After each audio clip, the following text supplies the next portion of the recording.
was working on this book, I was literally, sitting there with my daughter. She was 2, and she turned 3 right before the book came out, on my lap, balancing her with one leg, playing with her with one hand, and typing with one hand. You don't get any of my coin when this is what I did. And I write well enough that I'm not an editor's nightmare. So you wouldn't have to put in a whole bunch of work. So again, you're going to take how much, what percentage of my royalties? And I did all of this? Absolutely not. I'll figure out how to do it myself.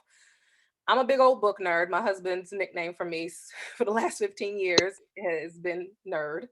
And so I bought a bunch of books. Poor man came home one day and I was sitting on the floor in the living room. My daughter was playing with her blocks and I was surrounded by about 10, 15 books. And he said, "Where you get the books from?" And I was like, "Where you get books from? What kind of question is that?" And he was like, "You paid for them?" "Nah, I robbed a bookstore." "What do you mean? What question are you asking me right now?" And he was like, "So you got those from the regular store, not the dollar store?" "I got it from the, what do you mean? I went to Barnes and Noble." And he said, "And that's all for your book?" I said, "Yeah." He said, "It damn well better come out this year because I'm looking at a couple $100 worth of books." Yeah, you are. I ain't gonna lie. No point in lying. And so, and I taught myself how to self-publish because I had been in the publishing industry. I knew the standard for books and all of that. And so I also I started teaching myself to brand, and I started teaching myself social media. I'm an old soul. I'm only 38, but I'm an old soul. So all I had was Facebook, and I had Twitter and Instagram accounts. I had maybe possibly posted 4 times on each one of them.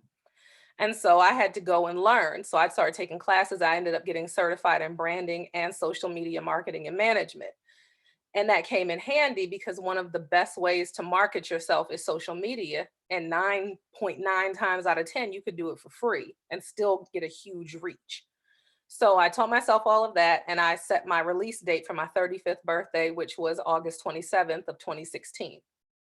So I did everything I needed to do, released the book. And I'm one of those people that if I sit there and watch, I'm gonna freak myself out. So I released the book, posted on all my social media, sent out my little newsletter, letting everybody know it was out. And then I walked away from it, closed my computer, chilled. And like I said, it was my birthday, but we were in Florida and I hated Florida. So I had sent my husband out. He got some, what was that? Olive Garden. And we were sitting in the living room floor and I was eating Olive Garden and I get a phone call. And it's my sorority sister and she is screaming. And I'm a doomsday prophet. I automatically think everything is wrong. And so when I hear her screaming and crying, I'm like, "Bruh, what happened? Who's died on my birthday?" Of course somebody would die on my birthday, right? I'm like, "Great. What happened?" And she's like, "Go to your computer, go to Amazon." And I'm like, "Could you just tell me what's wrong?" And she was like, "Go to Amazon, go to Amazon." So I go to Amazon, open up the computer, and I log in because I'm thinking I did something wrong. I missed something. Amazon has pulled my book, something has happened. Nope. I get there, it's still there. And I'm like, "What are you hollering about? The book is still there."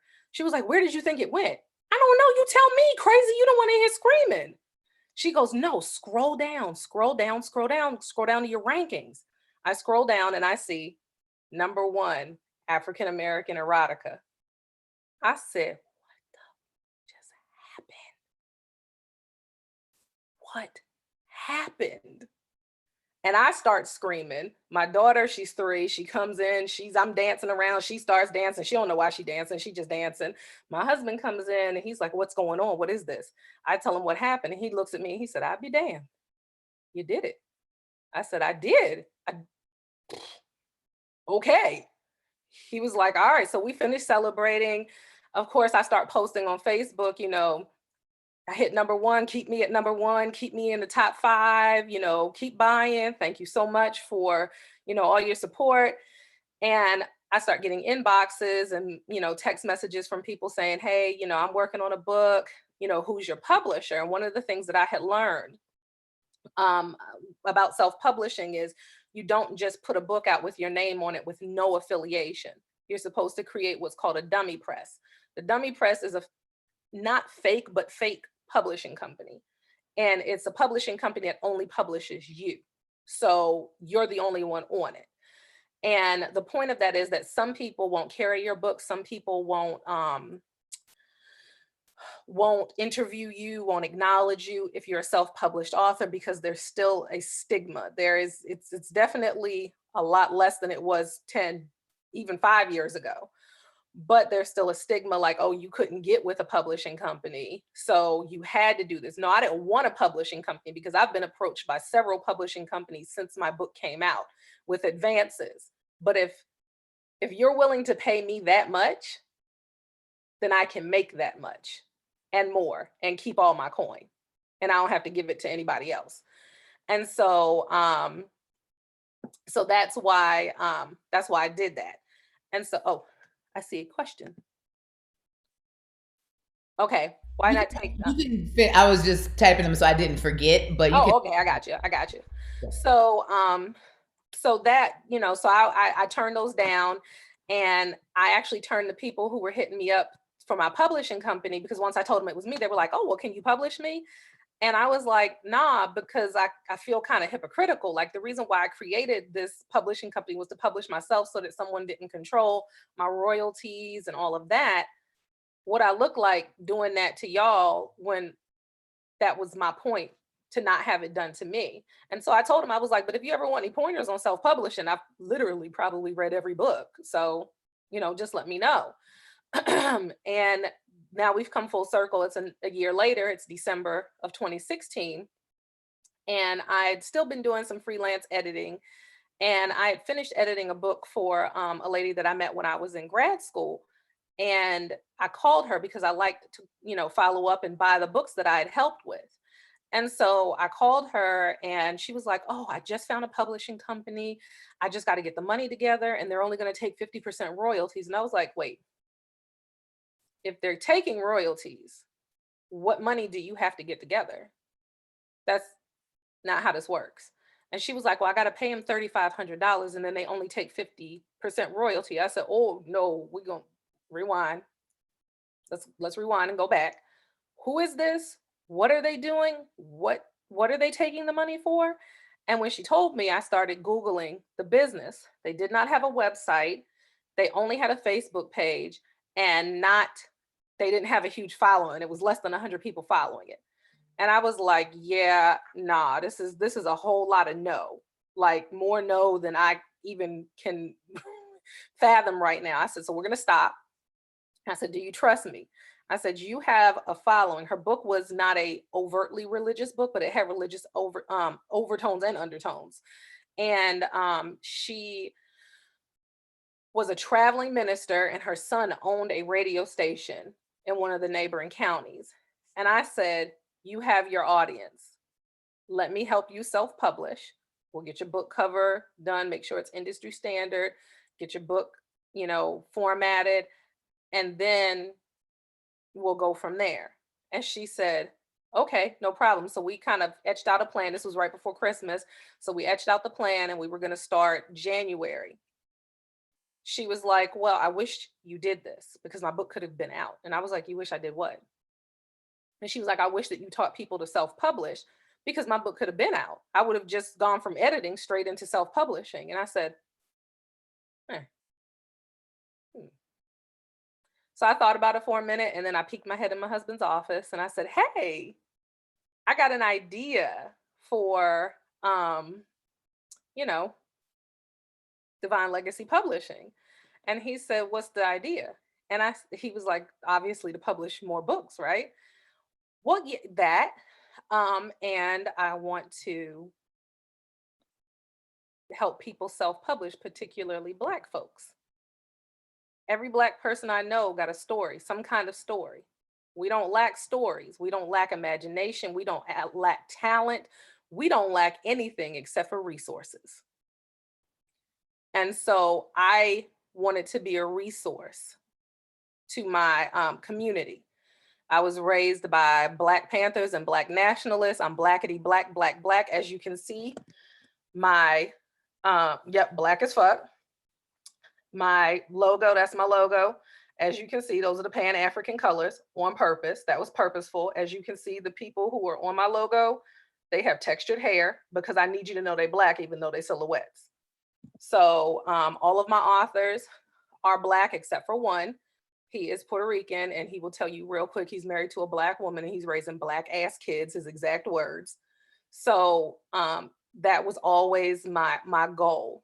And so I told my husband, and he was like, I'm here for it. All right. So what do you need? And I was like, well, I got to sit down and, plot this out. And he was like, nah, you open on the first. The first of whom? The first of what? And he said, the first of January. What do you need? What do you need from me? You need a logo? I got you. You need a website? Go find Sam. Sam will build you a website. And I was like, it's the middle of December and you talking about opening January 1st. What? No, that's not how this works. And he was like, no, this is how this works. Go make it happen. Make a list. What do you need? And that's how Divine Legacy Publishing was born. And I did open on January 1st, 2017. My goal was to have 3 authors besides myself by the end of the year. By the end of the year, I had 10. And my next year goal was to just double what I had done. And by the next year, I had gotten to 36. I am currently, so that was 28. I don't even know what year I'm in anymore. Suffice it to say that I just stopped setting goals because I was like, forget it. It's just they're coming. So yes. And I actually am at 57 now. So we have some that have been in the top. We have one other number one. We have several that have been in the top 5 and top 10. We just got word today that one of the Divine Legacy authors was accepted into Barnes and Noble. So she got her confirmation today. She was real excited, posting all over the place about it. So she's now carried in Barnes and Noble. So, congratulations, Nikki Cheris.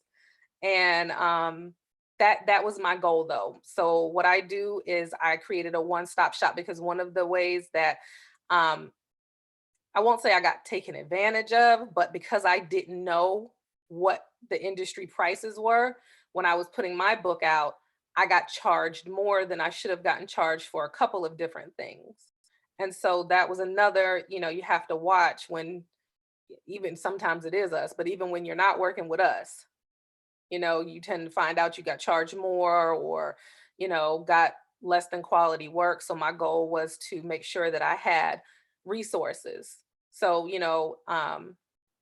if you have a graphic designer that you already work with, then you don't have to use the DLP graphic designer, but a DLP graphic designer exists. Logos, book covers, all of that. Same thing with children's books. So I write under a pseudonym, Serendipity, for my erotica.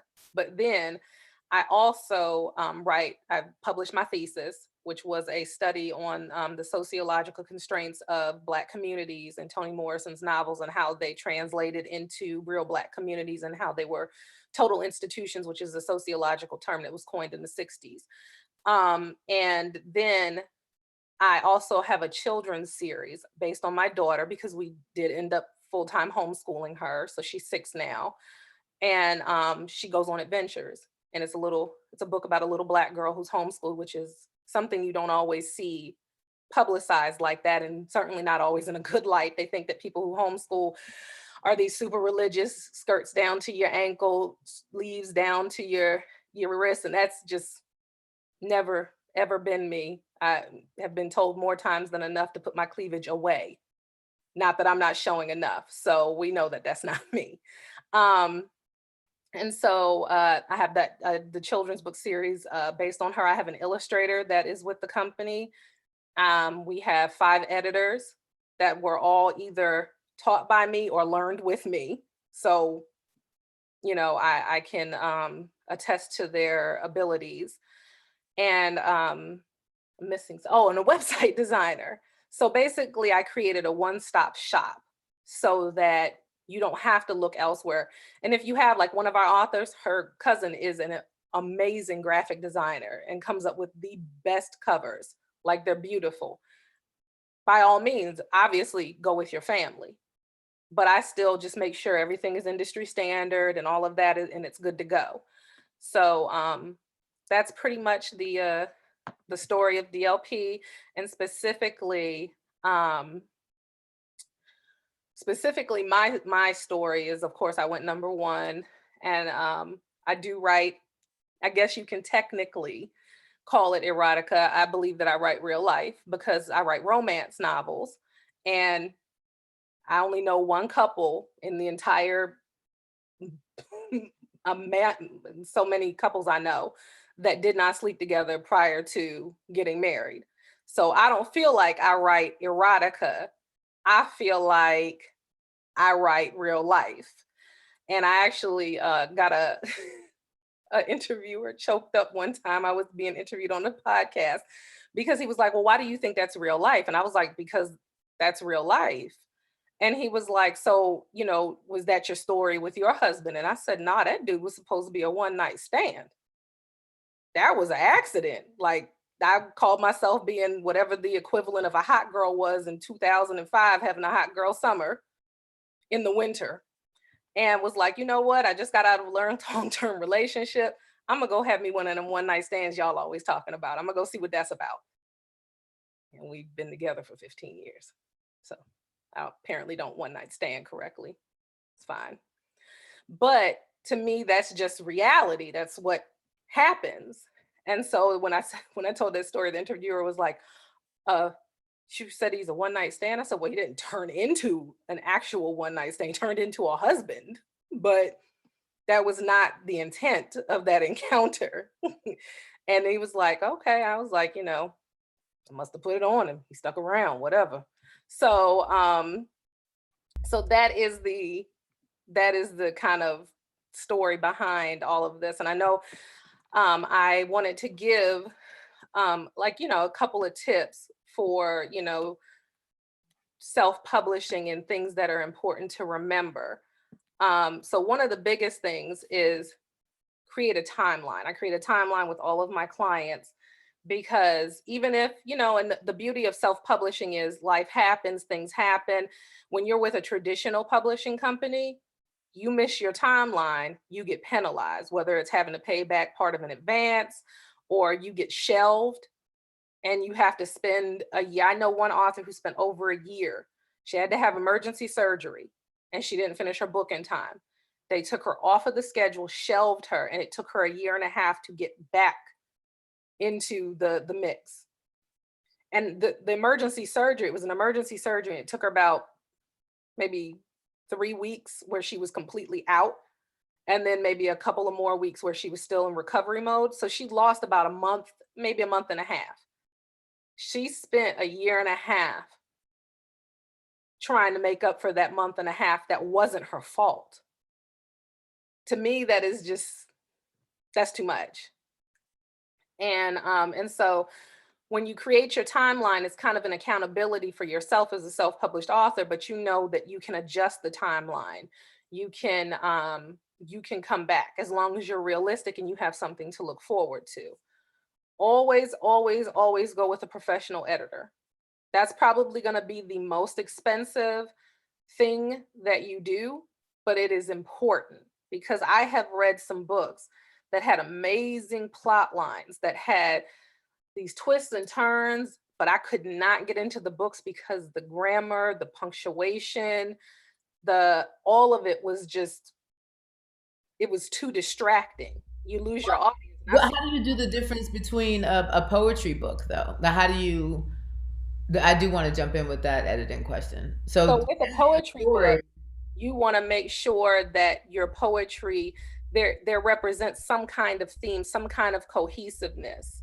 And that's more so where you're going. Obviously with poetry, punctuation and grammar and all of that is variable, contingent upon what your theme is and all of that.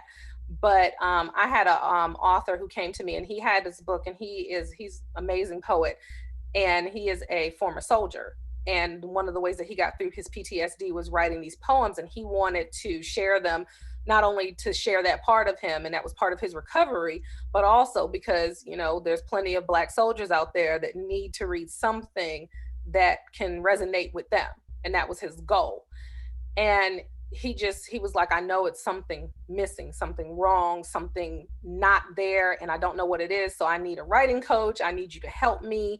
And so what we did was we read through his poems, and we kind of gathered, he started here, and what we did was we created a theme, or a kind of timeline, and that became how his poems flowed.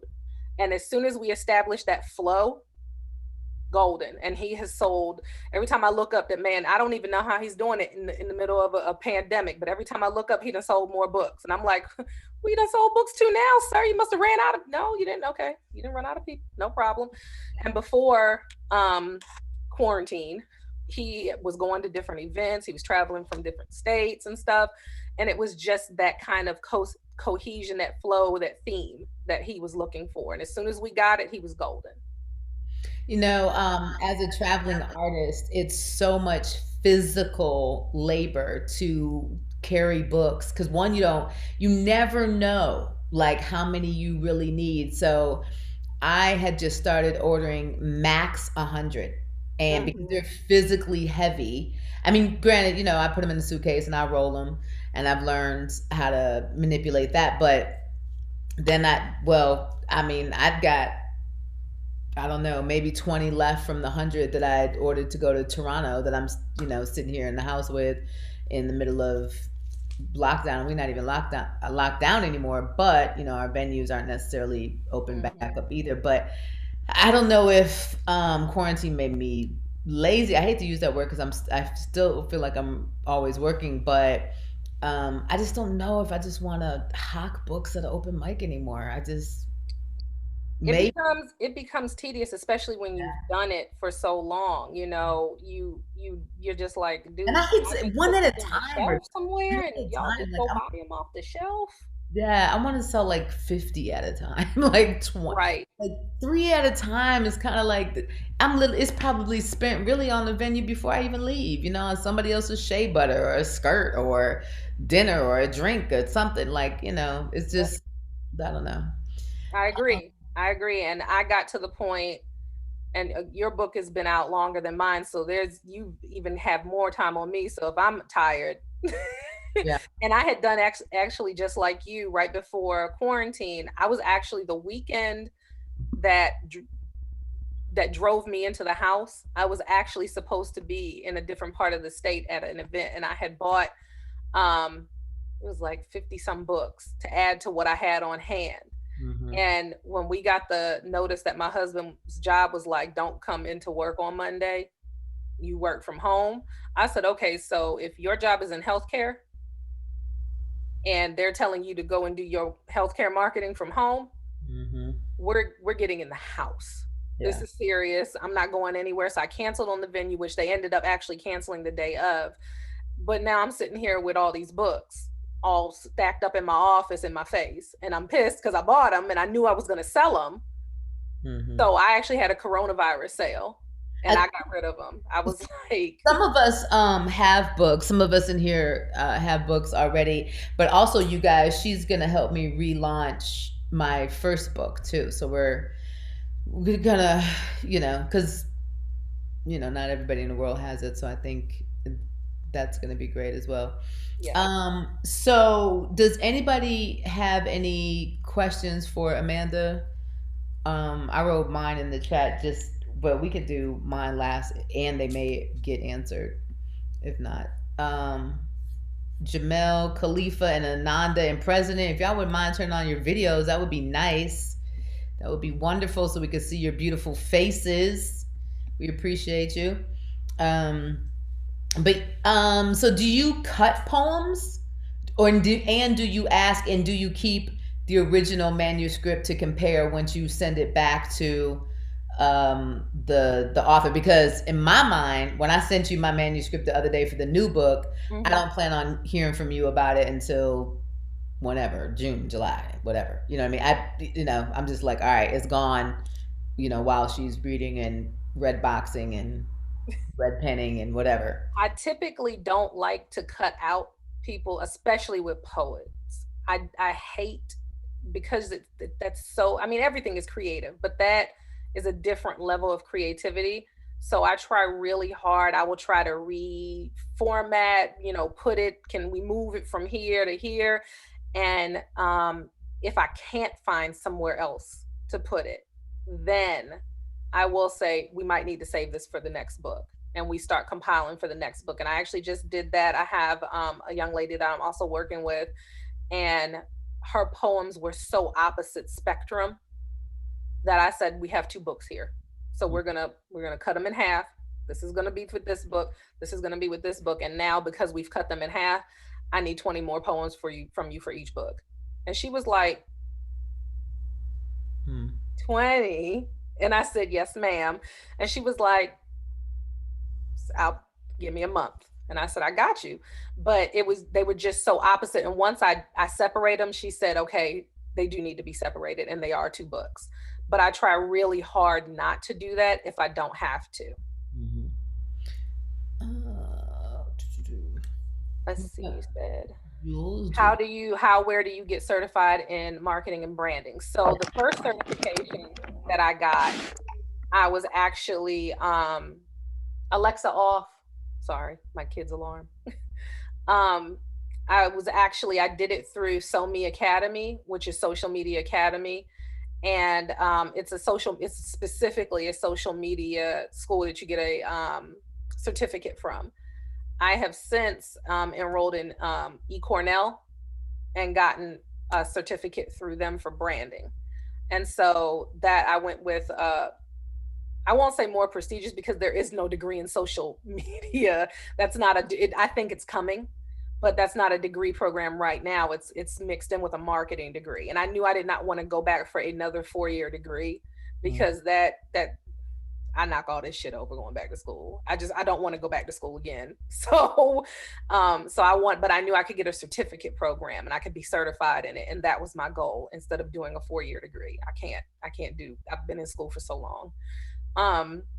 So yeah, how many books did you sell on your birthday? Like, what does number one equate to? If So you the don't way mind. it's actually not the amount that you sell alone. So Okay. Amazon does this equation, and it takes the books in your genre, so your specific area, and it takes all the books that are published. Like, so let's say we're going to do a round number because Amanda doesn't count very well. We're going to say 1,000, Mhm. right? So let's say there are 1,000 books in your genre.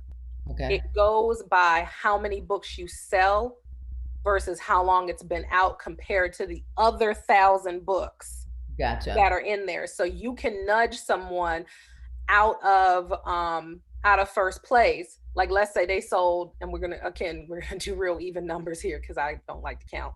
So Yeah. we're gonna say that they sold 20 books in their first day. So you would have to sell 21 to nudge them out of that first place, and you take first place. But Gotcha. then you got to remember that it also goes by longevity as well. So let's say you do the 21 books on the first day, and they only did 20 books on the first day, so you've moved yourself ahead of them. But then Even in their if their first first week, day was like 1982? huh?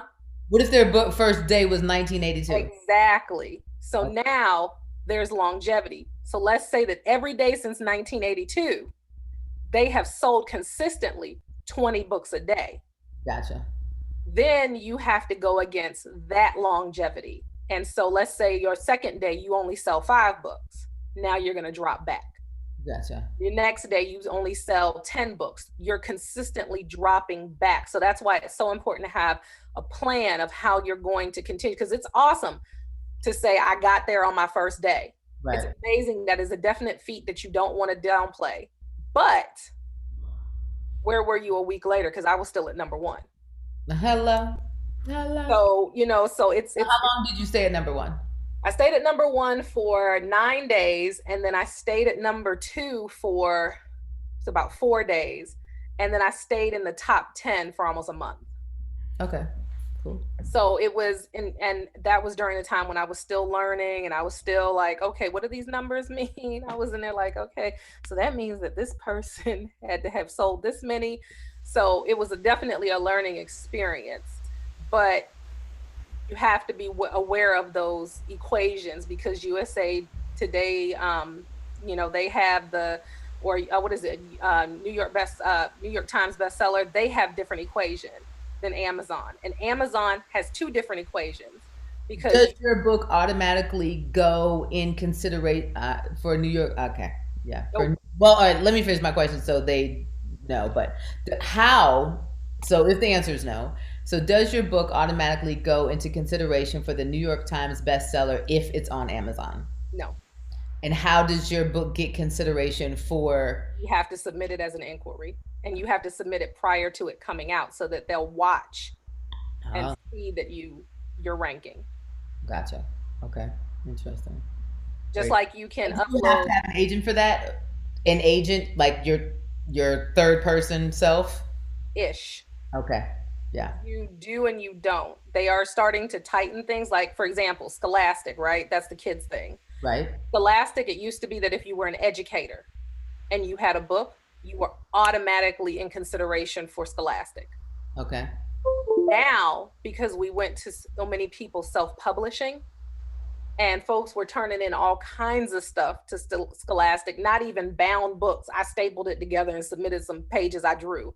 Mm. Nobody want that. What are you doing?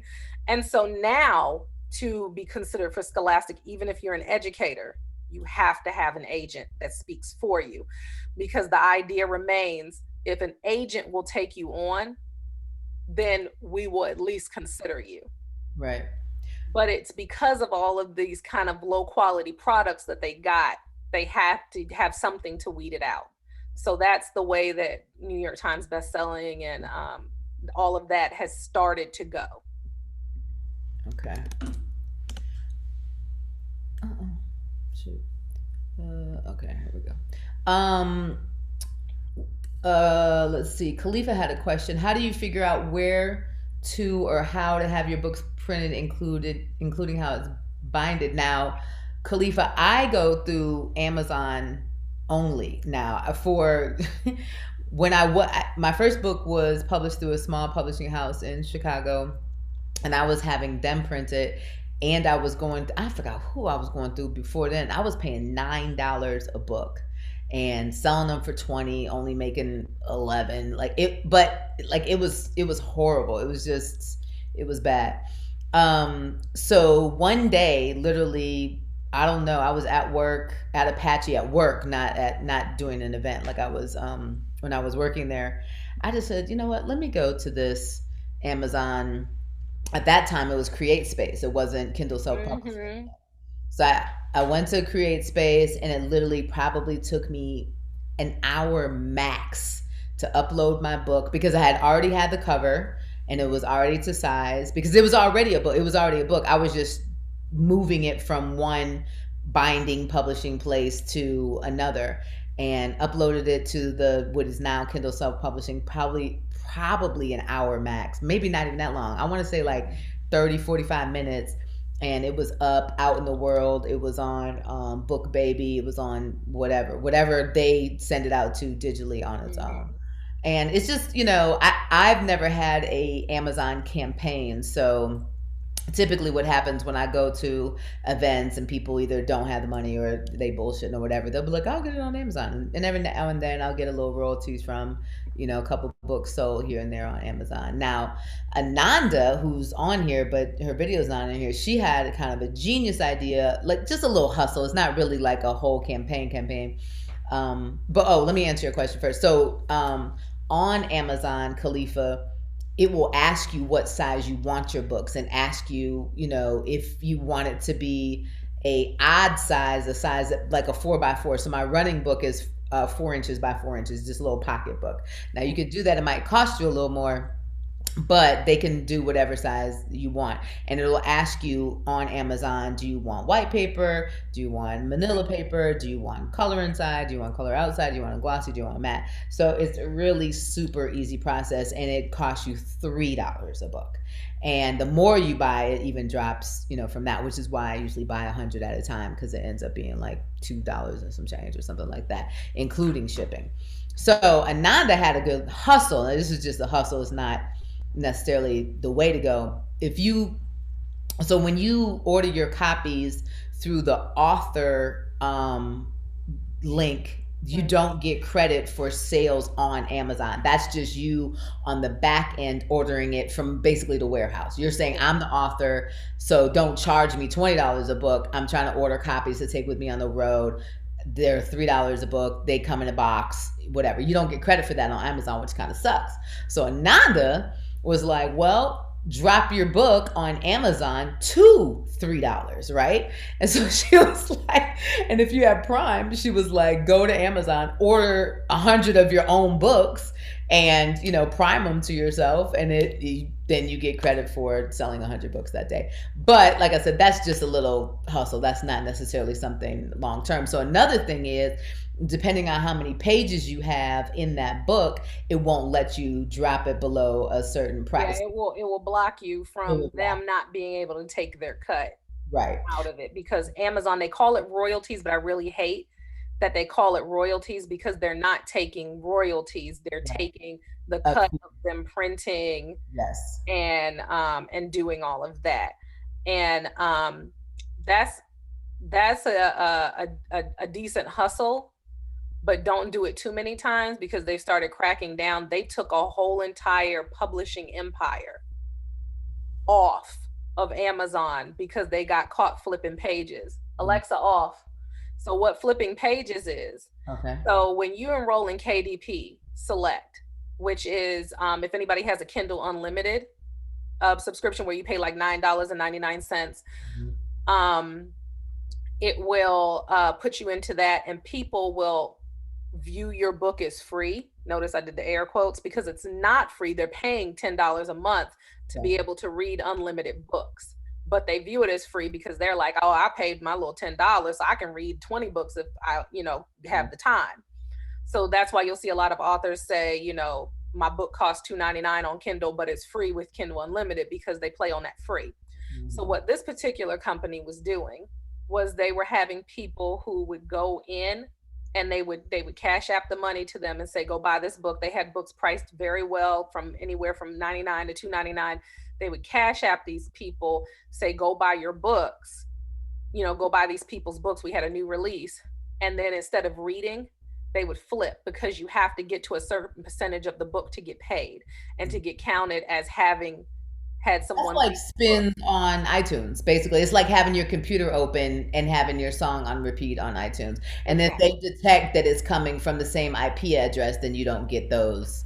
You can have Exactly. playing all day long, and they'd be like, "Well, you got one spin or one So person." what Amazon did was they got very angry, because this is kind of cheating the system, and these people are getting paid all this money And based off of this, right, and they're hitting number one, and they really aren't number one, because people are not actually reading, they're just flipping. right, And so they took the entire publishing company down, and this publishing company had sub companies, boutique companies that were up under them. So every company that was up under it, they also got taken down because they were affiliated. We're talking about hundreds of authors who went from making, some of them extremely popular, so they're making $1,000, $2,000 a month, to their books being taken off of Amazon indefinitely. They lost all that income. wow. So Um, you got to be careful with the Amazon hustles, because Amazon has started getting um kind of hip to folks. So yeah, I mean, I don't knock anybody's hustle, but I also don't want Amazon coming up under me and fooling with me. So, are but all your authors' books on your website? So, yes, all of them. I have not updated the ones that came out last month, because COVID kind of threw me through a loop. And then last week I was actually in an online conference, except for when I talked to you. I was in an online conference. So I need to update the website, but the, the majority of them are up there. You still awake, Robert? Um, let's see what else. All right. Oh, okay, yeah. So after you said that um you got offers from traditional publishing houses after your book went number one. Of course, that happens, right? You Mhm. make a song, it blows. You make a video, it blows. People are like, oh, look, I see you now. So why didn't you? Because it's self published. You could have republished it again. Why didn't you decide to take the money and run and have somebody else be your machine, even if you were going to still be one of those sub companies and still help out other people? Because if they can pay me in advance like that, I can make that. Give us an idea of what some of those publishing companies were offering. One contacted me and they offered me a $15,000 advance, and then What was the stipulation though? 15,000 for how many books? 15,000, and I never got control of my book back, because that was one of the questions I asked. Okay, so is there a time frame on this, or will you be making money on this after I die or something? And they were like, nope, it's for the lifetime. And I was like, and at the time I was only 36, and I was like, So $15,000 plus royalties right, forever? Yeah. right. So once the book got with them and they wanted to redo the cover, they asked me, was I married to the title? You damn right I am. I came up with What that was the title. I title? wanted that title for a reason. And they What was the title of the book? Embers Flame. Oh, okay. What did they want to title it? They just asked me if I was married to it, and that immediately took me So aback. Like, the title and the cover was going to change. It was right, it was going to be basically a whole new book, a whole new book. and I didn't like that. I had cultivated a following, and then another company offered me a $10,000 advance with the stipulation that I publish under my name. They didn't want me to keep my pseudonym, and that was a no for me. I wanted to publish under Serendipity, because even though that's not my government name, I keep academics Right. and erotica separate. Gotcha. And I just there was another company. I just didn't like to say, we're coming in here with all these rules, and I haven't always been the best friends with rules. I don't like rules. I always think that there's some kind of gray area that I can probably find. And I don't like that you come in and you tell me what to do with my stuff. Hmm. You're not going to come in here and tell me how to raise my kid. You're not going to come in here and tell me what to do with my book. I created both of them. They mine. Right. So, I just, that wasn't what I wanted. And I kept at the thought process that if these people thought that I was worth $15,000 up front and promises of advances for other books, Gotcha. I'm worth that, and I can make it on my own. Might take me a little bit longer than under a larger publishing company, but I get there and I get it on my own, and I keep my coin and put it in my bank. So I can retire at 50 instead of 900 when most professors retire. We die in the classroom. So that's interesting that you say that. It's off track, on track, but there's a professor at Clark who I'll keep anonymous. And I said, how long have you been here? And he said something like 38 years. And I That's my said, life. He's been there my life. right. So I said, oh, well, you got to be making six figures. He said, no. And I said, oh, hell no. Mm-mm. Nope. No, there's no fucking way. Nope. There's no.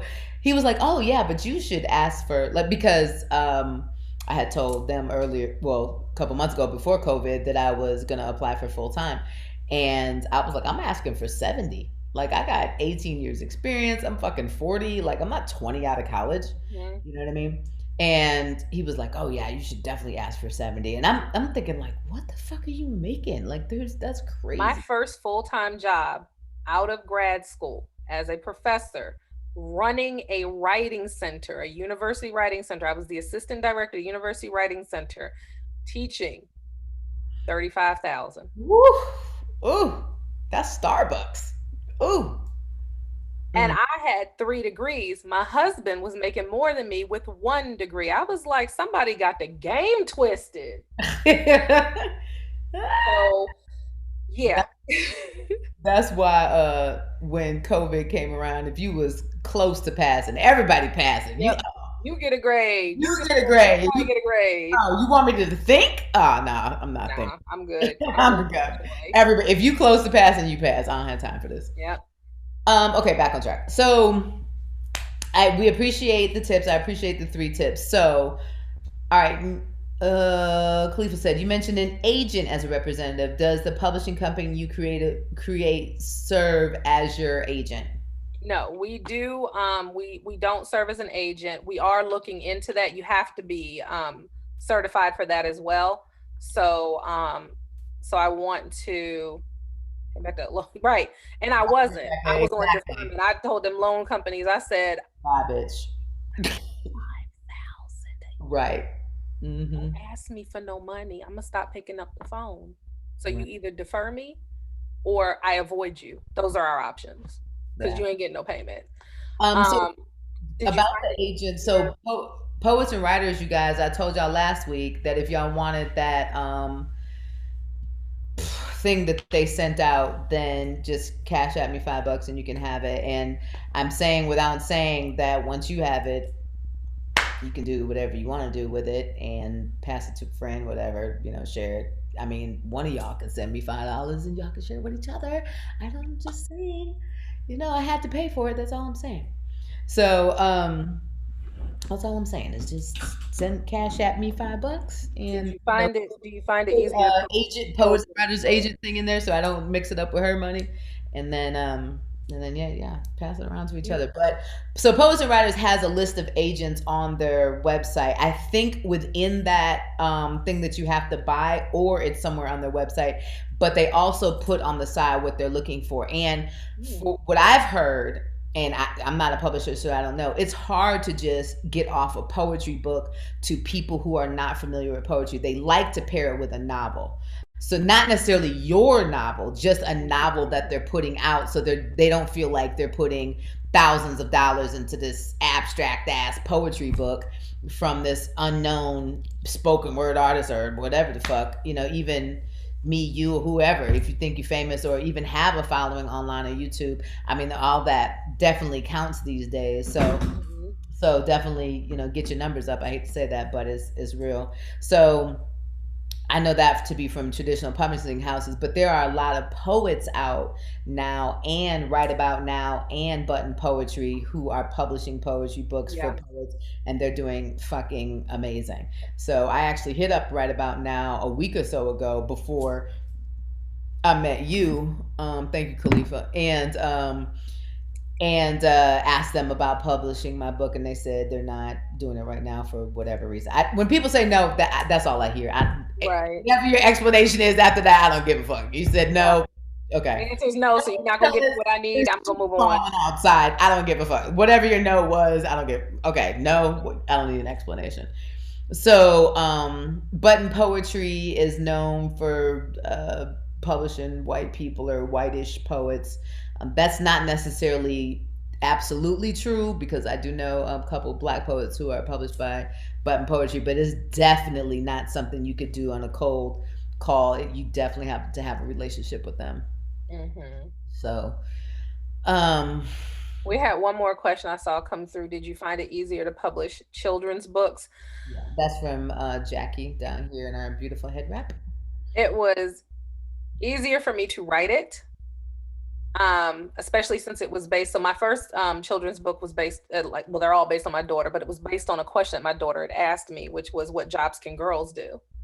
And I started telling her, like, okay, you got an auntie that works for you have an auntie that works for ESPN. She's the only female podcast producer. Your Mimi is a social worker. Your dad's mom is a millinery. She owns her own hat shop. You I took her all the way back. I was like, those are the women you know. You come from a long line of business women. We were not in the house. We were in, my great grandmother worked in DC for the Veterans Affairs. That's my great grandmother, was born in 1918. So you know the time frame that she was catching the train from Baltimore into DC every day to go to work in the Department of Finance. So I wrote a book because if my daughter, who sees her mother owning a business and teaching students and stuff, if she asked, then there are other little girls who asked. And of course, because it was based on the women that my daughter knows, they were all Black and brown women. And so that was the first book. It was not hard for me to write. It was a little bit harder for me to conceptualize the pages because I was all over the place, and my illustrator was like, no, we have to focus. And what was most frustrating was the dimensions. I wanted that square kids book. And so we went back Yes, and yes. Because that says children's book. right, that's You children's book to read me. it. I You don't read the like Barnes these and Nobles, you're like, long that black big pages. ass book is a children's book. Yeah, I want my square, Clifford the Big Red Dog, Berenstain Bears. Yes. And so I went back and forth with Amazon quite a bit. They kicked it back. Oh, it's out of the dimensions. It's not out of dimensions. I used your damn template. So Right. is your template out of the dimensions? Because that's what my layout person used. And so we went back and forth. It kicked it back about 5 times. And then finally I was like, y'all don't know me. And I know you don't know me, and that ain't your fault. But I'm about 10 seconds off of knocking all this shit over. Yeah. So we're gonna have to find a solution because you don't want me to knock all this shit over, and I will. All right, let's And get to some tangibles. So, what is your client load like? Let's just pretend all 10 of us on here are like, all right, boom, fuck it. We all got manuscripts and we want to submit them to you in your email tonight, tomorrow. What is that realistic? Like, do you cut off your client list? it's realistic. It just depends on where you are. So if I have a poet that comes to me right now and says, I am working on this, but I need writing coaching, then I have to fit you in my writing coaching schedule. But if you come to me and you say, I'm done, this goes to Or I editing, think I'm done. or I think I'm done, you tell Well, me for you know what? sure. I had another question. Speaking of done and thinking you're done. So, and I'm asking specifically for poetry. So, when you edit, you did say that you look for cohesiveness. So, you're also copy editing, kind of. I do holistic. We do holistic editing. We look at everything, every aspect, cohesiveness, flow, punctuation, grammar, for fiction, Because plot. my first book, I had a copy editor. She happened to be a poet, but her job was to only look at my poems for grammar, punctuation. Because for poetry, if you start using punctuation in a poem, you have to use it all the way through. Right. Don't use punctuation for a poem, then you don't use it Don't all. need to You don't start halfway have a through. random semicolon just because you fucking feel like it in the middle of Right. it. It's got to make sense somewhere. But for this workshop, we don't talk about the logistics of writing because these niggas ain't paying me. No, I'm just kidding. So because I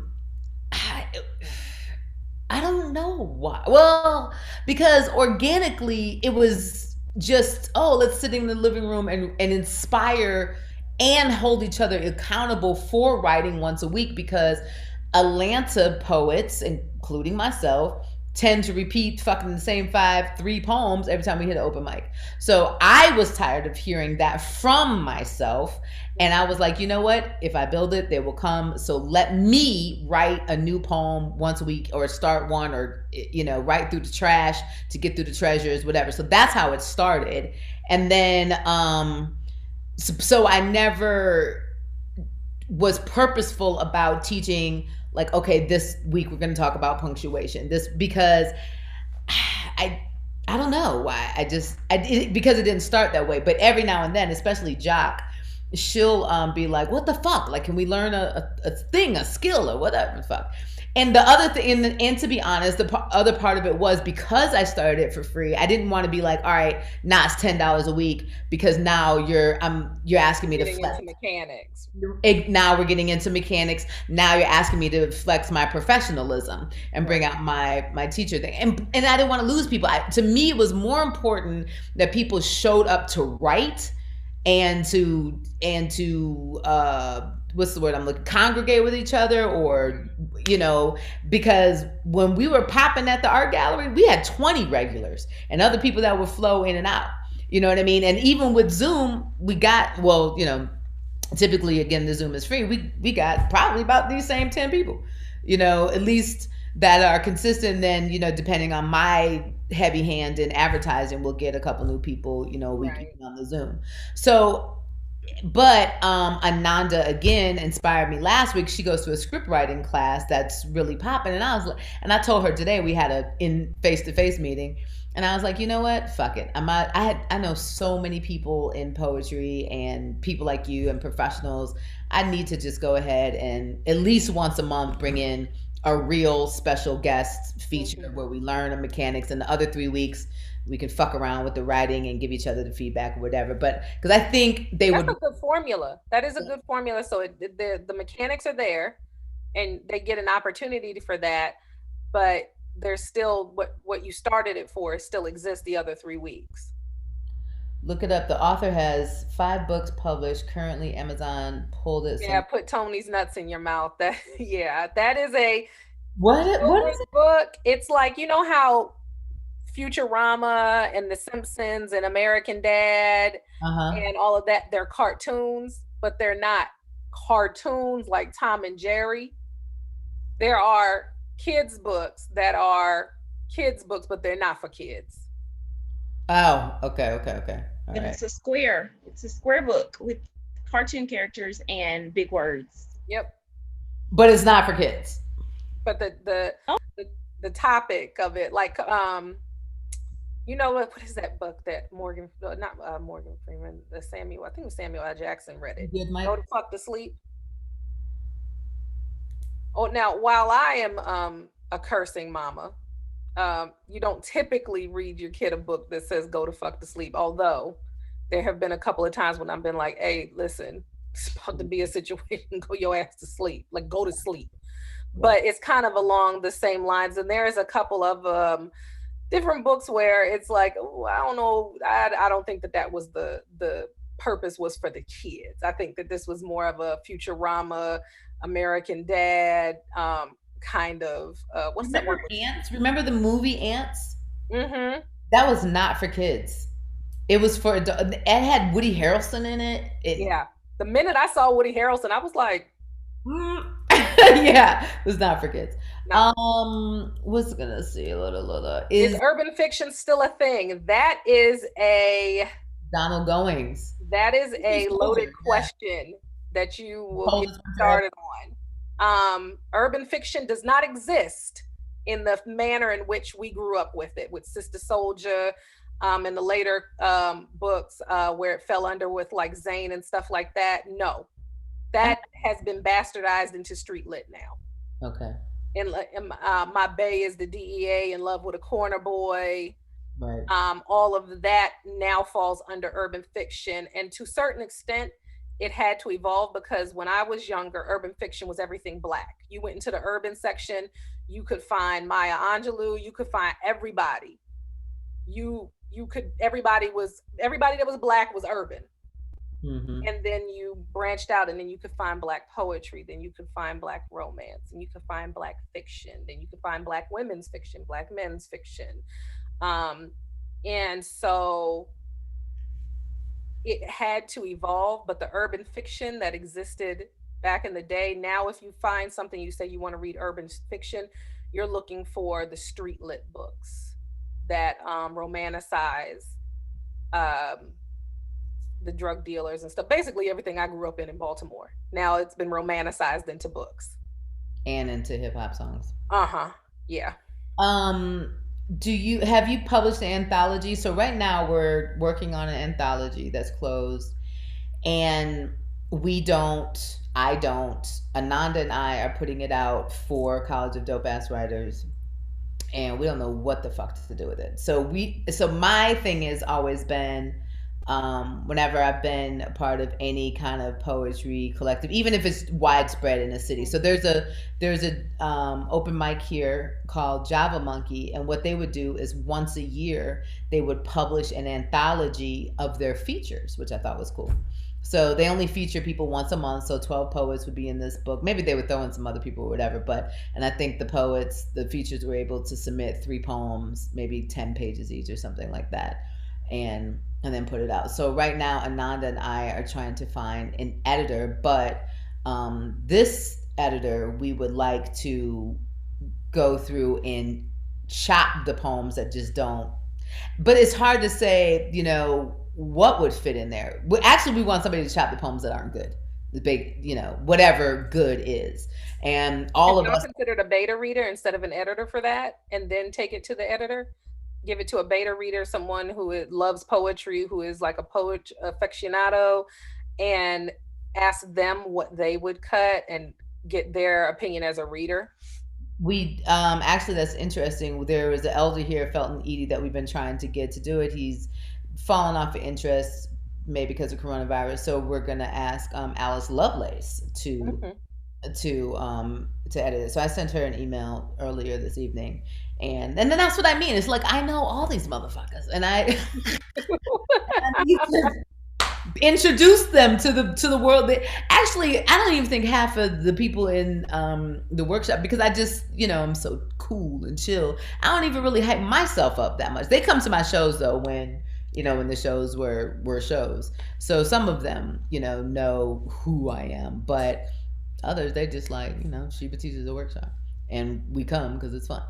So, but I do know too many people not to introduce them to, and so I think that Ananda and then you with this. Now, what we were kind of doing it like every 6 weeks when we would have our Taco Tuesday get together. But now that we're not getting together, then I think needing this logistic part of the learning process of writing is just as important as getting together, hashing shit out, and giving feedback to each other. Because also what Right. happens is, and give me your point of view, because I try not to be too hard on them, but sometimes I think they're being too nice to each other. They're like, "Oh, I like when you said the silver lining," and in Oh, my mind, yeah. I'm like, "This shit was fucking horrible! Like, what are you talking about?" But I'm just over here like, "Oh yeah, Yeah, whatever." you gotta, when you're working on an anthology, especially something that is going to not only represent the person who you may be giving the feedback to, but also it's a representation of you. You're Yeah, in because this we're anthology, all gonna be selling it. right? Where y'all are all gonna be selling it, you're all gonna be represented in it, and one dud can tank the whole book, Mm-hmm. Yeah. and boom. And it may not even be that it's a bad poem. It might be that it is not right for this anthology.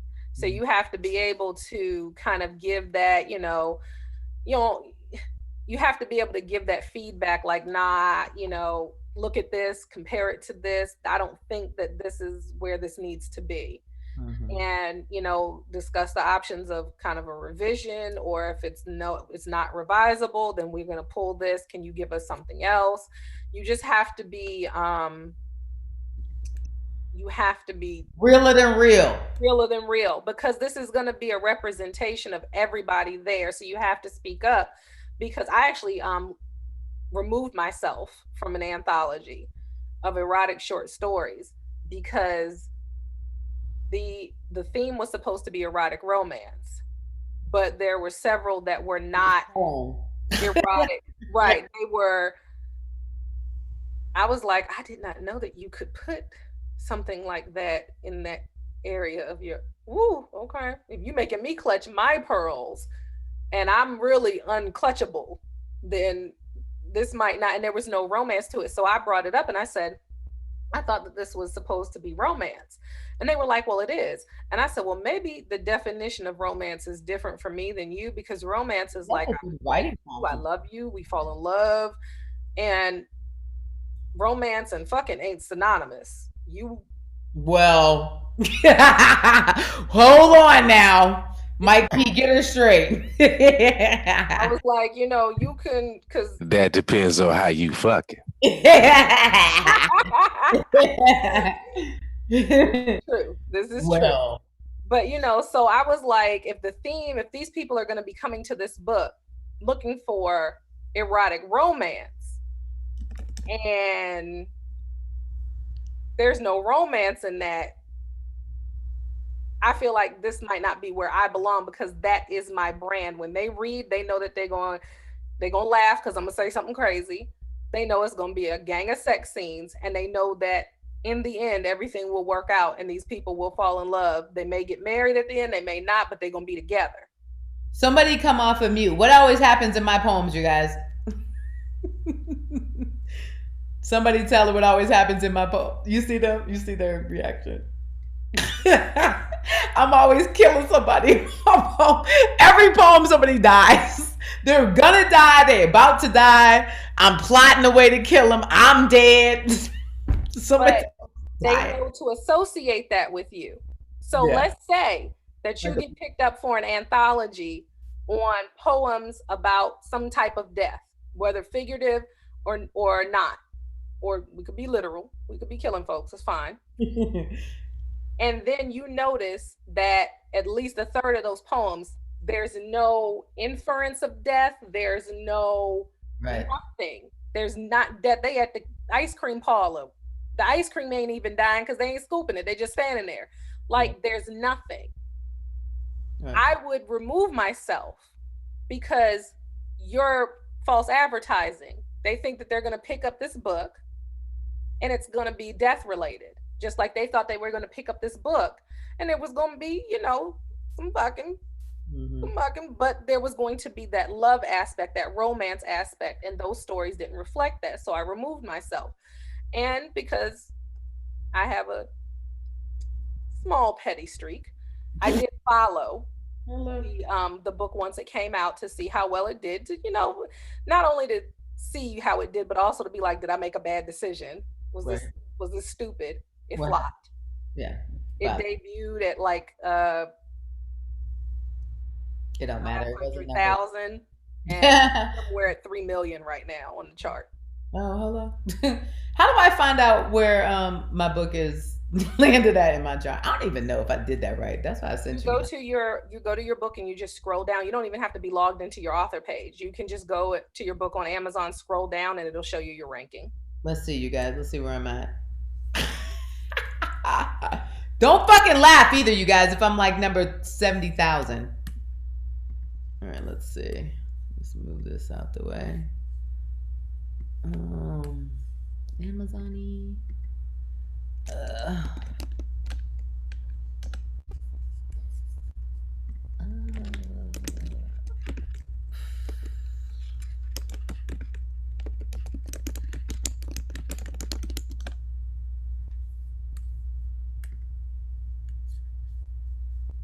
Where do I go? Scroll all the way down.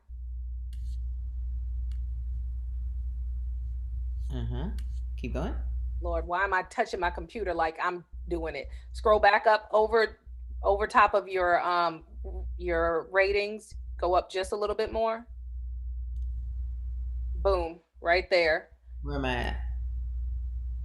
1,300,000.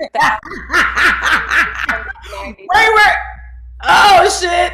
And that's that's an all books. You are 7,399 in poetry. Hey, sure. That's awesome. Out of what though? But you have to take that into consideration because there's millions upon millions of books on Amazon. Boom. Hell yeah. 7,300 bitches. That's funny. That's cute. Okay, let's see. Oh shit. What am I doing? Okay, stop it. Boom. Okay. So I'm not sure where everybody is in their in their writing life. So assume we all have some poems because we've been writing together for 2 years. Some of us, a little longer in here. And we say we want to work with you. So what's the first? We just got some poems on our computer. What's the first thing we should do? Contact me, and we'll do kind of like when I talk to you. It's called a discovery call. So I get the background, what you're going for. Is this your first book? Because a lot of the authors that come to me. Your phone number or email in here, whichever your best method of contact is in the chat. Yeah, yeah. I'll put my email and my So just so you know, you guys, I am paying her to edit my new book and to coach me through self-publishing for the new book and to relaunch the old book. And y'all know that Lania is helping me come out with an album. So sometime in October, I'm gonna have one big ass party and we're gonna re-release the book, the two books, and the album. So and I'll ask them questions like I asked you. Remember, I said ideally, and I always say ideally because I always get that one author who I'm talking to you in May. You have not written anything, not a poem, not a plot, not a nothing, and you think your book is coming out in August. So for a poetry book, what's the, let's say in the utopia world, what's the minimum amount of poem pages, not poems? Because Saul Williams put out a book with one fucking poem and it was 100 pages. It was just like one word on every goddamn page. Like, what the fuck? That was good to me, though. That was so good to me. I remember when that happened, I was so fascinated. We're like, the train went to, what the fuck is this? I was like, sir, I am not, okay. I'm not eccentric enough to read this shit. I now, said, his mind is great. Yep. I was like, I'll give it to you. This is you, sir. This is you. Yeah. Okay. So how many pages should we submit to you to edit? So that is actually a loaded question for two reasons. First of all, what you submit to me that you've written on your computer is in standard Word document. So that's that 8.5 by 11. Right. That's a big ass book. So obviously we're going to have that formatted, which is another tip for you guys. Always get your book professionally formatted. There is nothing worse than opening a book and it's not formatted right. It looks crazy. It doesn't look like a book. It can look crazy for poetry and stuff like that. It looks even crazier if you open up a book. Imagine opening a book and you think you got this big, nice, thick, long book because it's that thick, but it's that thick because the pages are double spaced like a damn essay. It just makes me so angry. But you imagine you're submitting 8.5 by 11, and we're going to take that down to at least 6 by 9, preferably 5 by 8. So almost cutting it in half. So ideally you want your book to be at least 100 pages. And the reason why you want it 100 word pages to turn into you, so it would be more than that. 100 pages once it's formatted. Gotcha. So we're looking at 60, 70-ish pages unformatted. Gotcha. And the reason for that is a lot of printers, Amazon included, will not print your title and your name on the spine unless it is at least 100 pages. I was talking to Ananda about that earlier. I was telling her I think that they had a new minimum. It was like 45 or something. It was something like that. It's 45 for a different type of binding. The perfect binding, which is regular, we have been pushing for it. And when I say we, I mean like I'm in a bunch of indie author books and stuff, and groups and stuff like that. We have called, well, they don't take our calls no more. Amazon ain't been taking calls for the last month.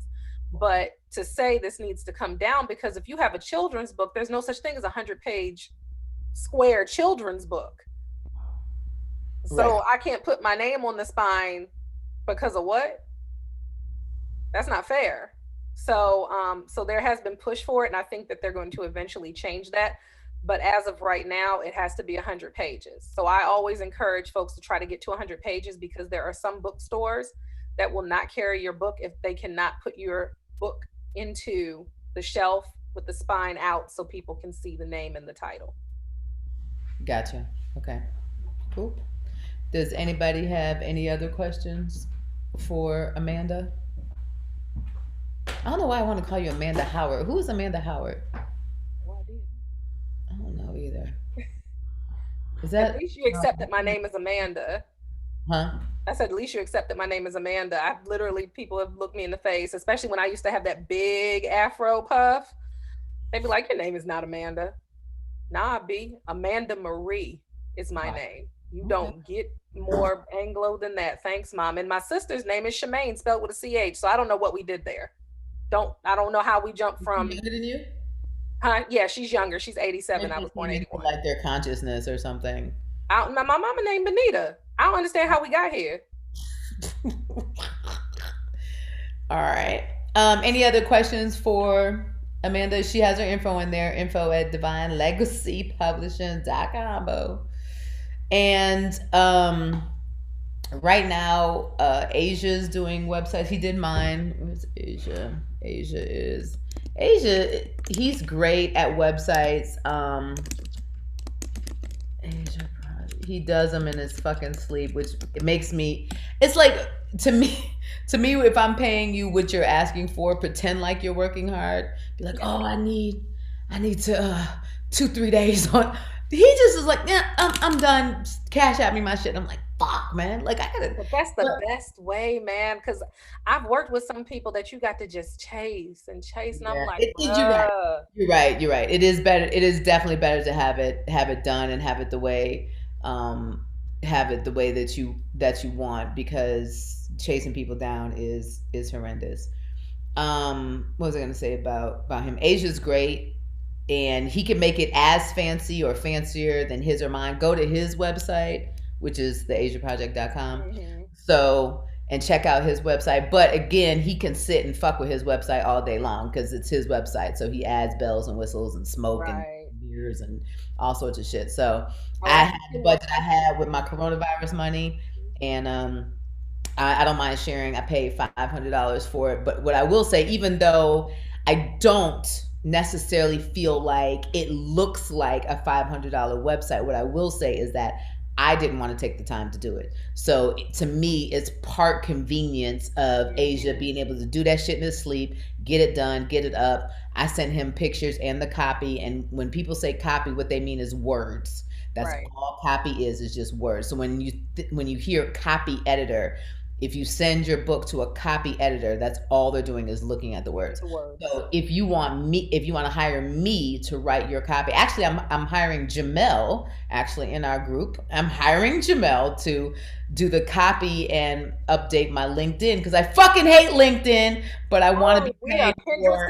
There, I hate LinkedIn with the fire of 30 suns. I despise it, and people are like, "Oh, can I find you on LinkedIn?" And I'm like, "Well, you can. Do you have to? You got to find me on LinkedIn." Yeah.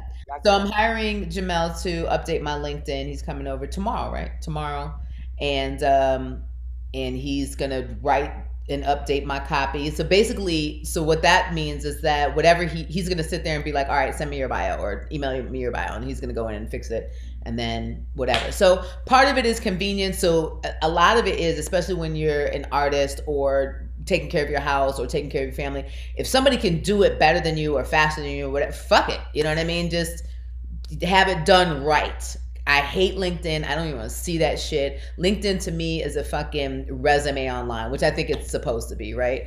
So once he updates it, I probably won't see that shit again for another fucking 10 years.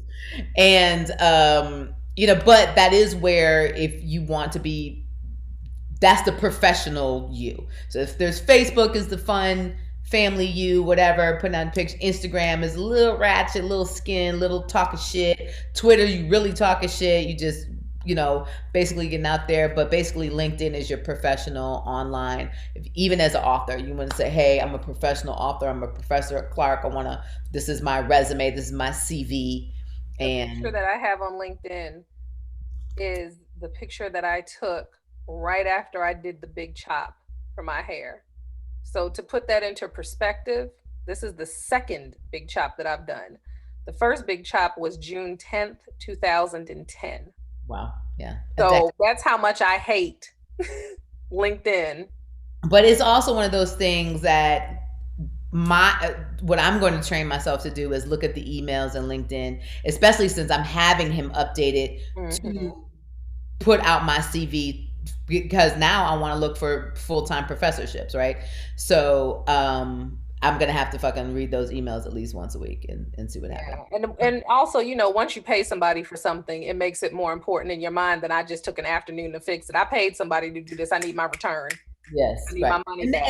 and I asked Amanda that. I said that because of the amount of money that I'm paying her, because I'm hiring her to edit my book and coach me through self-publishing. So I'm hiring her for both services. Mhm. So I was like, so I'm gonna need to sell X amount of books on the day that it comes out for this to equate as a success for me. Right. Which isn't a lot, but it's still, It's you know, your return on investment. it's a return on.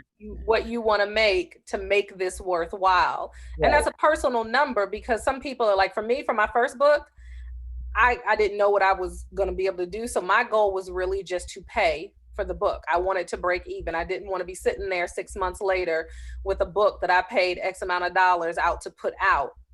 And but my return on investment includes my campaign, which y'all know that I market the shit out of something when it's coming out.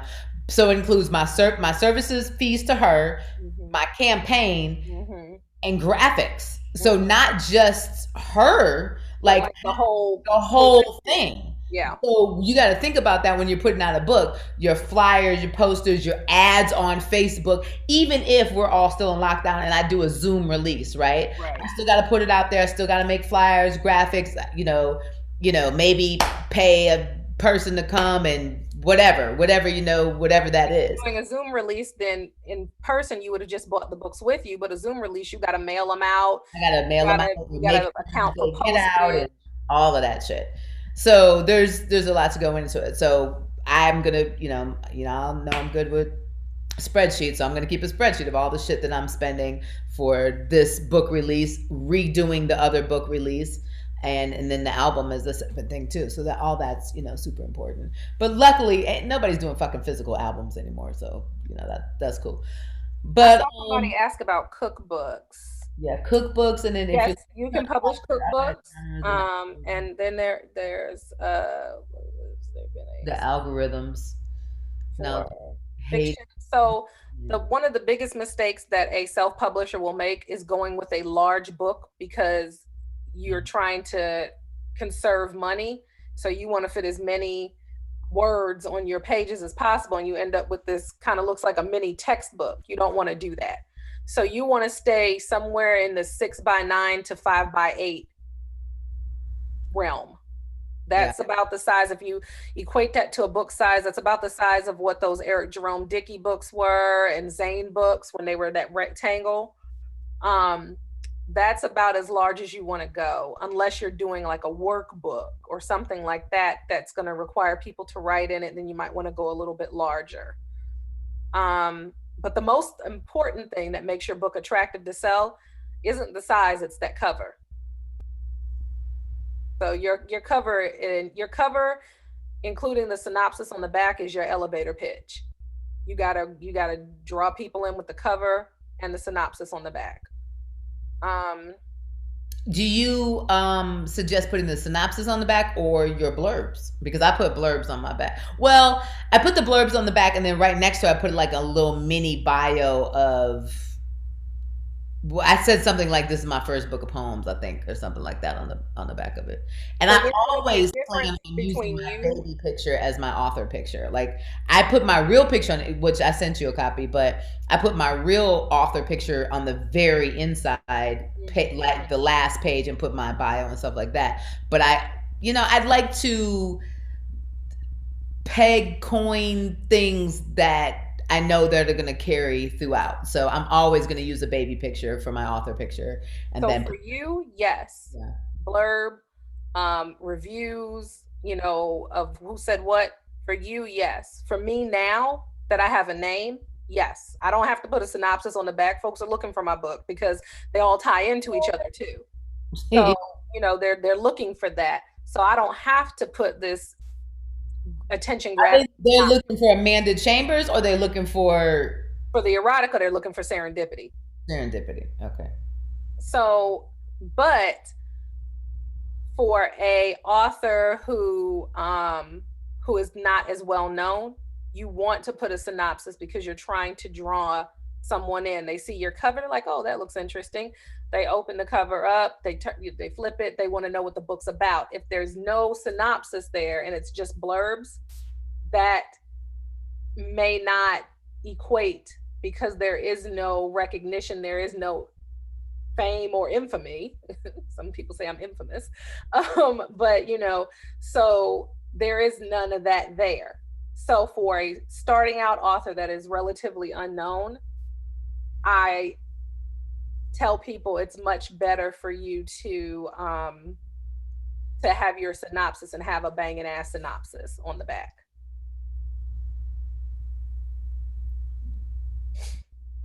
I just tried to Cash App you. I don't know why I didn't go through. That's weird. It says completed.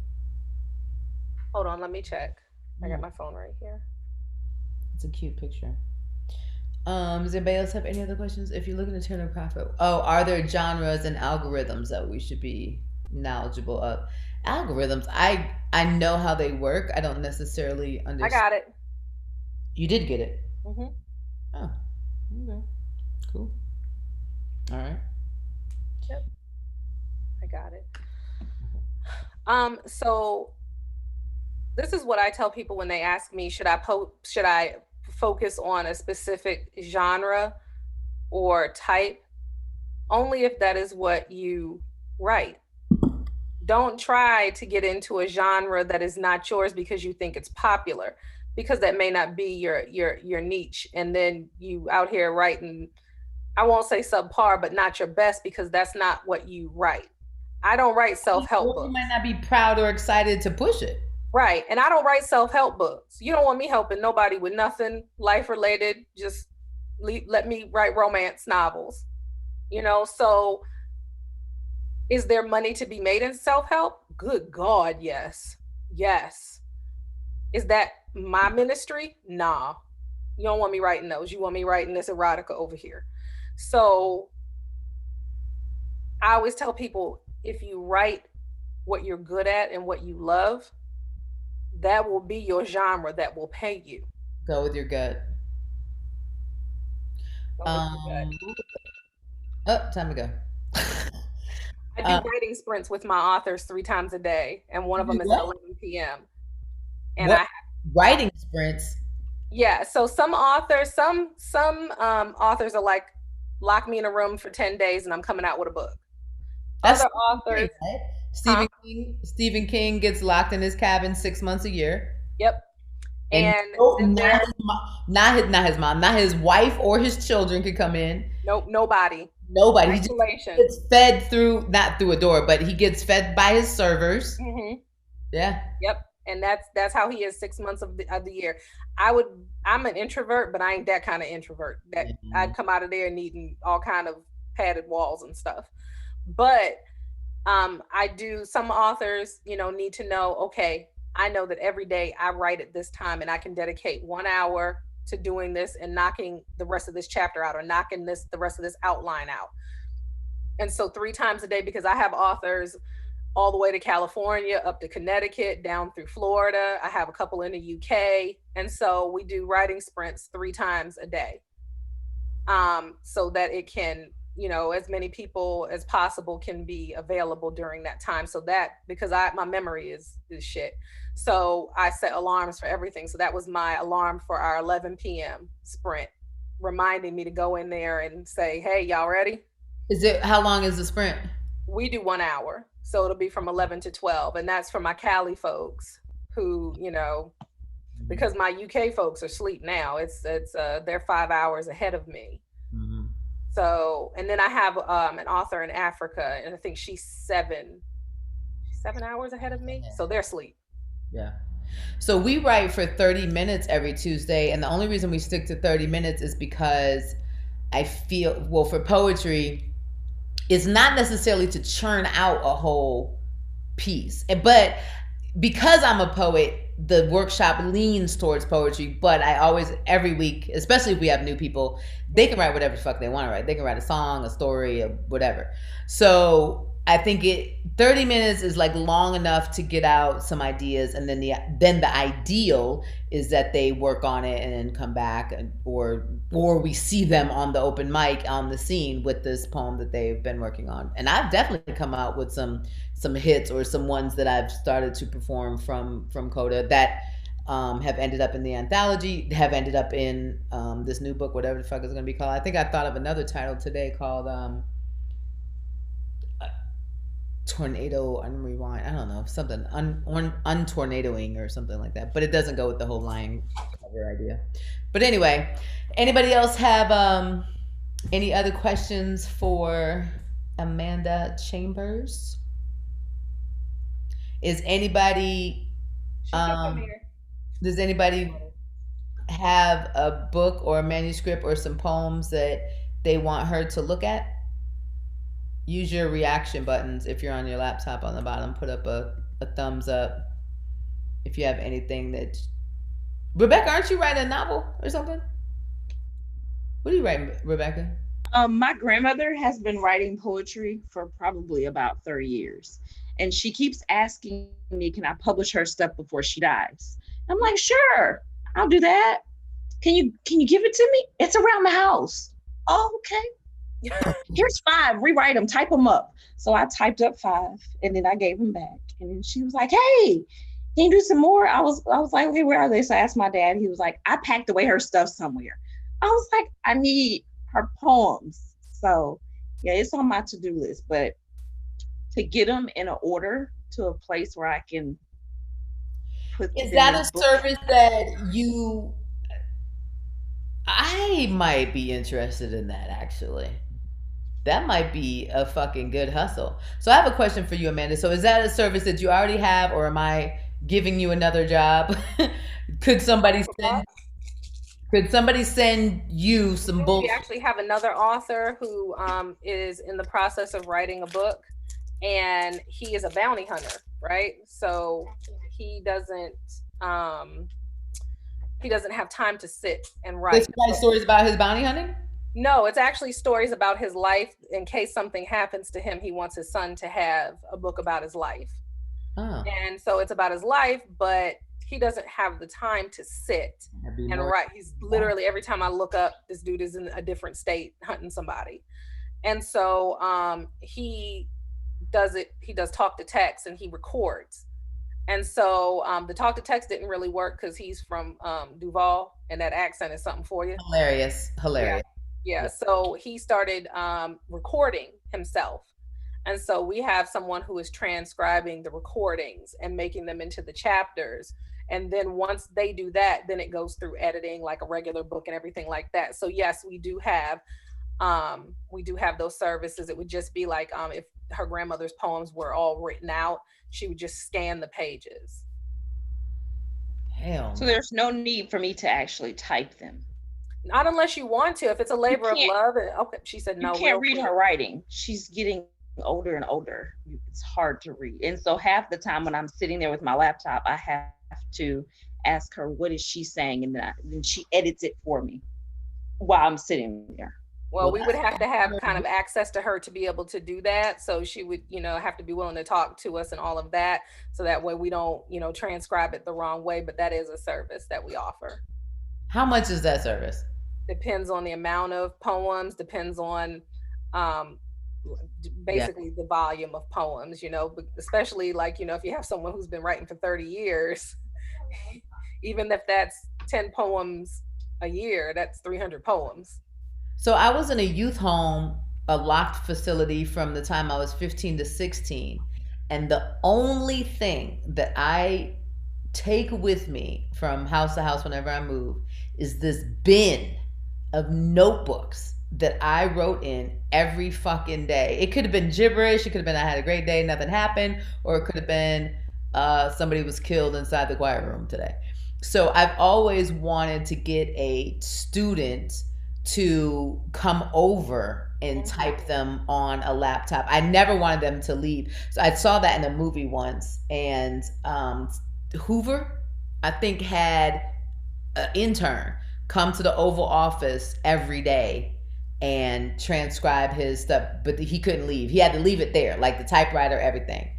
And so that's something I'd be interested in, but I'm very leery and paranoid about. Yeah, I wouldn't want them to leave my house. You would have to come to my house and look through my notebooks, or but that's a lot of scanning. I was gonna say, or I would scan, but that's a lot of scanning. You might as well have typed it by the time you finish scanning all of that. Mm, mm, Yeah, you would have to come to my house. okay. Right. Yeah. I want that. I want that done. I think that I want, and there's so many that could be a series of some sort. Hmm. But anyway, okay. So I am interested in having you help us with the anthology after we get our poetry professional to edit it and put it together, and then I'll get it to you. So hopefully that'll be Absolutely. sometime this summer. Who else has a book that they're working on? Khalifa, you got a book? Gardening, organic gardening, how to survive coronavirus with a raised garden. See, that's a dope title. How to survive the coronavirus with a raised garden in your backyard. That's a whole title right there. Robert, you got something? You got a book you working on? You got 30 poems. I know you got 30 poems because you posting on my goddamn page every month. I mean, every day in April. And yes, and you should always have a non-disclosure um, form with anything that you do with your book, and always remember to copyright your book. But for it to go through editing, for transcription, for anything non-disclosure, Queen Sheba can tell you there's a detailed non-disclosure form in my agreement that Yeah. says we're not going. Jackie has a book that she's written since she's been in workshop. It's called Surviving the Church. So I'm just playing. I don't know what it's called, but her stories are great. Now she writes short stories, so she's our short story writer. So whenever we have our 30 minutes of writing, she can belt out a story in 30 minutes. Mm-hmm. So Jackie, you need to email Amanda and get this book out. Jackie's the teacher. She teaches preschool, 5th grade, kindergarten, preschool. So T Pimpin is new to our workshop. Did you ever come to a physical class? Jules? Yeah? Yes, I'm sorry. Yeah. 992 for maybe a month before we all got coronavirus. Edna, I don't know who the fuck that is. That's Mike P's +1. And Khalifa is an old friend of mine. I don't know what are you working on, Khalifa? Well, I do have these are meals that I put together for a class I was teaching, where I was teaching people how to cook meals catered towards their health conditions. I already have most of what they need in terms of what they need for the food. I haven't put out together what item needs. I mean, what each food does, or how much nutrients is in each food.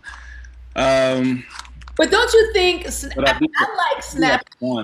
So don't you think like the title of his book should be like "Food So You Don't Kill Yourself on the Bullshit"? I mean, those types of titles jump out at people and get people to read. I would pick that up quicker than I would pick up "Eat for Your Blood Type." Yeah, eat right for your blood type. Yeah. Or Khalifa. I mean, something snazzy. Something like that. How to make food so you don't die eating McDonald's. Mm-hmm. Edna, what you working on? Oh, wait, hold on. Say that again. Oh, I'm working on a book right now. Nonfiction about, well, I don't want to go into what it's about, but I'm working on a book. Okay, cool. Nonfiction is always such a weird phrase of words. It's like the truth. Right. It is. Doing all that extra work. Working on the truth. Let's say this is what actually happened. It's the truth. Right. That's another book title. Some shit that actually happened by Edna S. There it is. What else? Who? Robert.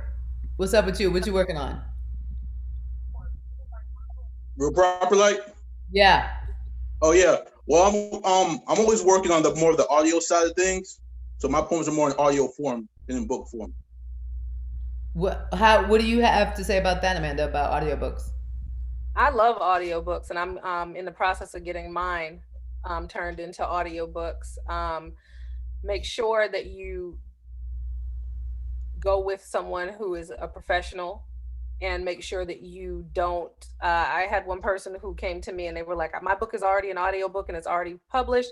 It just didn't do as well as I felt like it should do. And I love audiobooks because I'm able to listen to the book while I'm working, I'm doing different things. And when she's doing her work, I homeschool my daughter, and when she's doing her work and it's her silent work time, I don't have to be in silence as well, and I can listen to an audiobook. So I told her to send me the audiobook link, and I would buy it, and I would, listen. And it was on it wasn't on Audible. It was on a different platform, which isn't a bad platform. It was just not Audible, and I could tell that this had been recorded through a cell phone, and I was like, oh, dang. Jamel, where are you not unmuted? Unmute. And there we go. Jamel is working on a book called I Used to Be a Pastor, but Now I'm a Pimp. Now I'll be pimping these hoes. What are you working on, Jamel? I can't hear you. Mm-mm.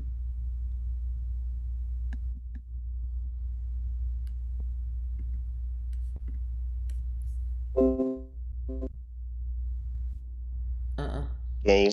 Yes. Yeah. There you go.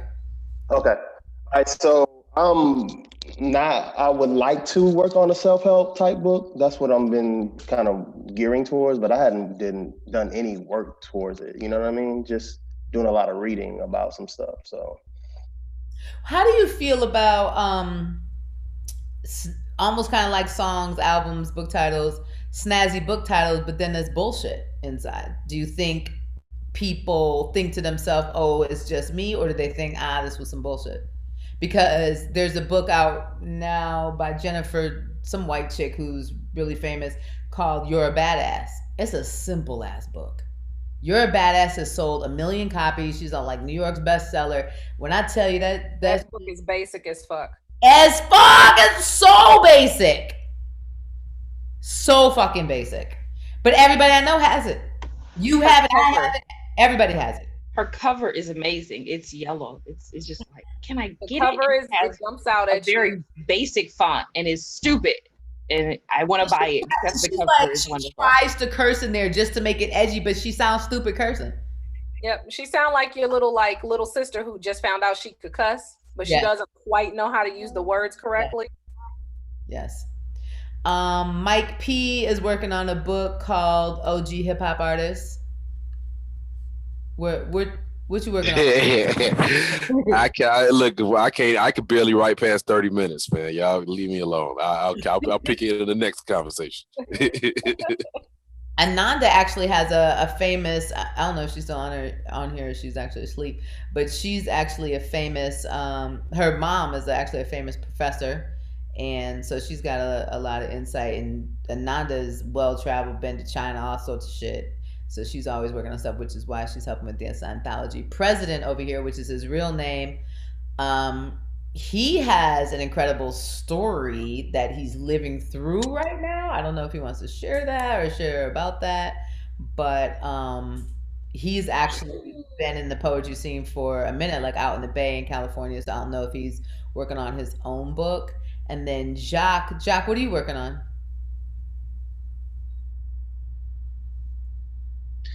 Everything and nothing.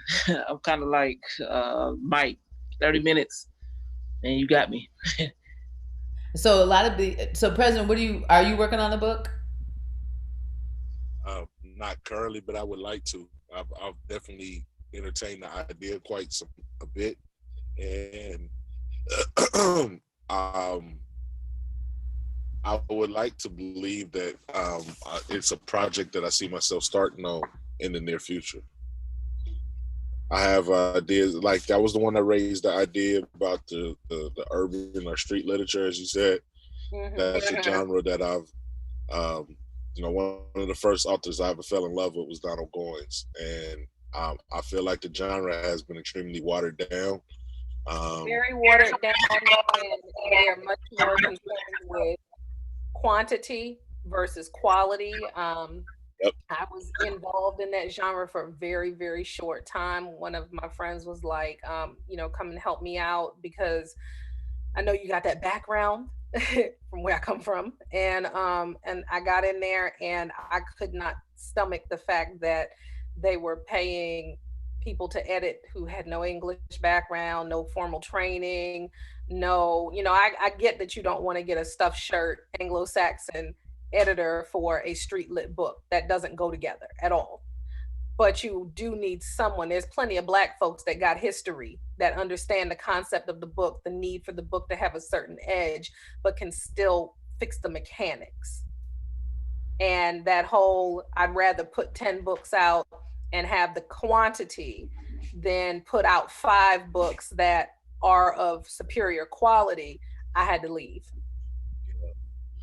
President, I wish you would journal just this summer every day, like starting today to like almost like Memorial Day to Labor Day. Journal every day in detail about what you do and go through and with your dogs and your story, and put that shit out and call it some shit like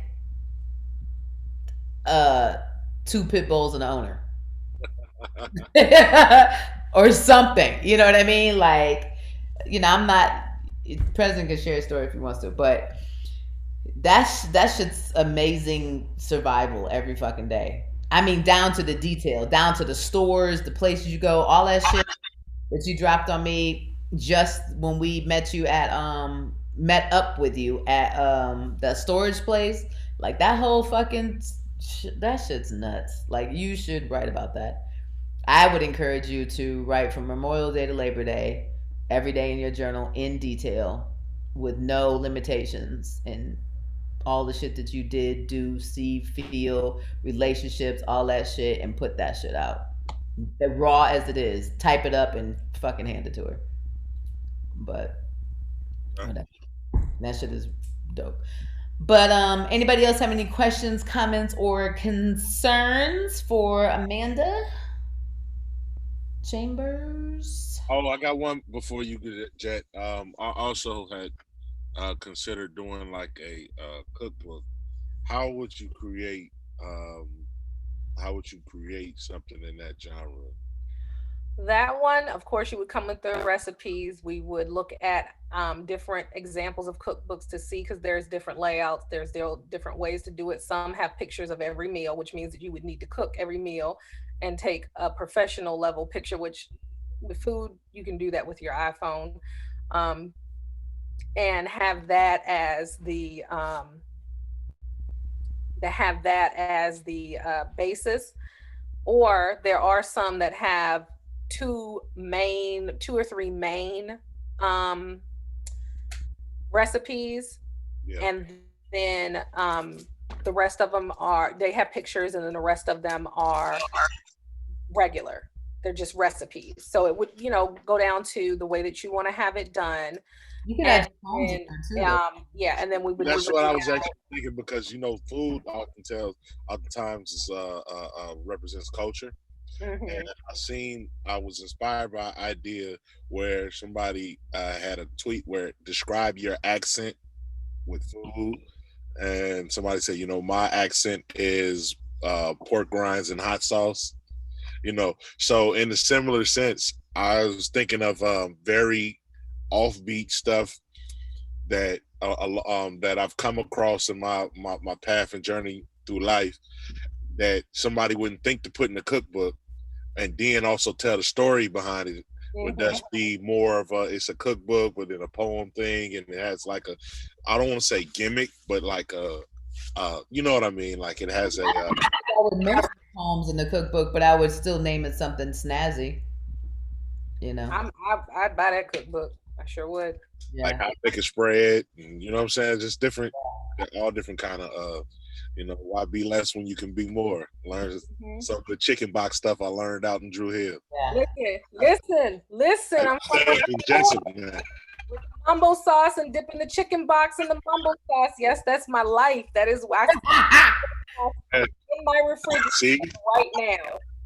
See, yeah.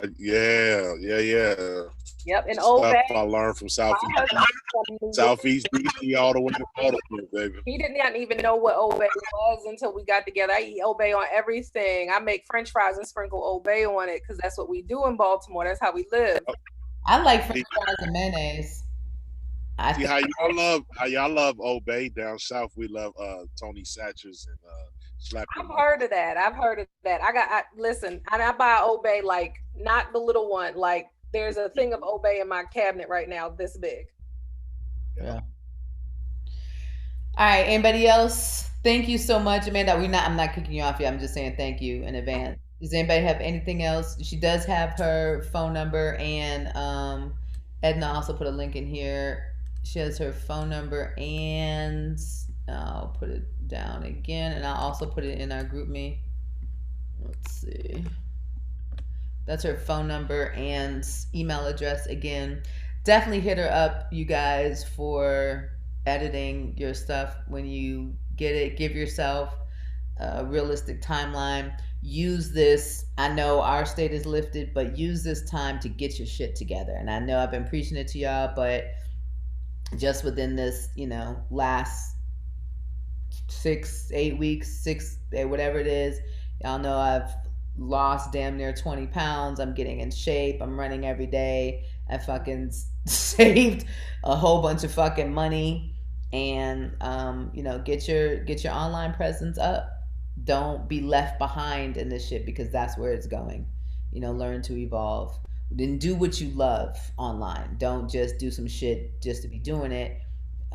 If Khalifa's planting gardens, then he should do garden videos. If Edna is doing she's doing a novel. She said she's doing a novel. Then all sorts of shit you can do online. But make sure that you get your online presence up.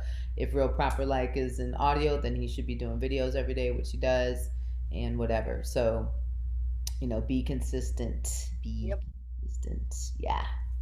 So thank you so much, Amanda. I appreciate you coming through. No problem. You got the Cash App, so you're good. Yes, thank you. Yes, you're welcome. I'm gonna hop off because my tiny human is way past her shelf life. Yeah, I think we're about to bounce too. But thank you so much. You can leave out, and I think we're gonna say goodbye to each other. Thank you. Have a good night. I'll talk to you soon. Peace. Bye. Does anybody have anything else they want to talk about before we leave up out of here? What? What are we looking at on Mike P's page? What is that? His wrist. Oh, damn. Okay. His camera's like facing up. It was his foot for a long time. So I like that writing topic of, like what is romance, or writing what romance is. I think that's kind of cool. Take us off mute. How do I do that? Let's see. I don't know. Oh, you're off. Thanks. Yeah. I don't know what happened.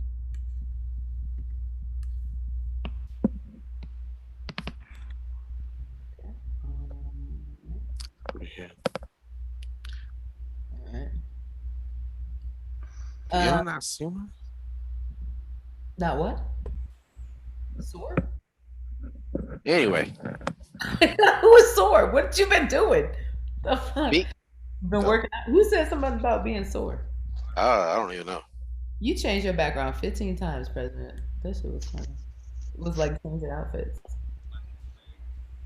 No, did y'all see the toilet paper one? Yes, that was my favorite. Oh. The toilet paper one was my favorite. Yeah, that was good. Khalifa, what's up with building me a raised garden in my backyard, yo? Man, I was wondering when you gonna hit me, yo. I hit you directly. What is a raised garden? Because I don't want to bend over. I'm talking about raised, like it's at my waist. Yeah, that's doable. Yeah, like I'm not. I need. Cause I guess the platform could just be on top instead of at the bottom. Yeah, bet. I'll come by next week and check the spot out. Okay. Yeah, it's big enough, but doesn't have a lot of shit back there. Is everybody doing good? Everybody still healthy and shit? Yep. Nobody has coronavirus? Yo. gonna link up with us? Yeah, man. Let me know.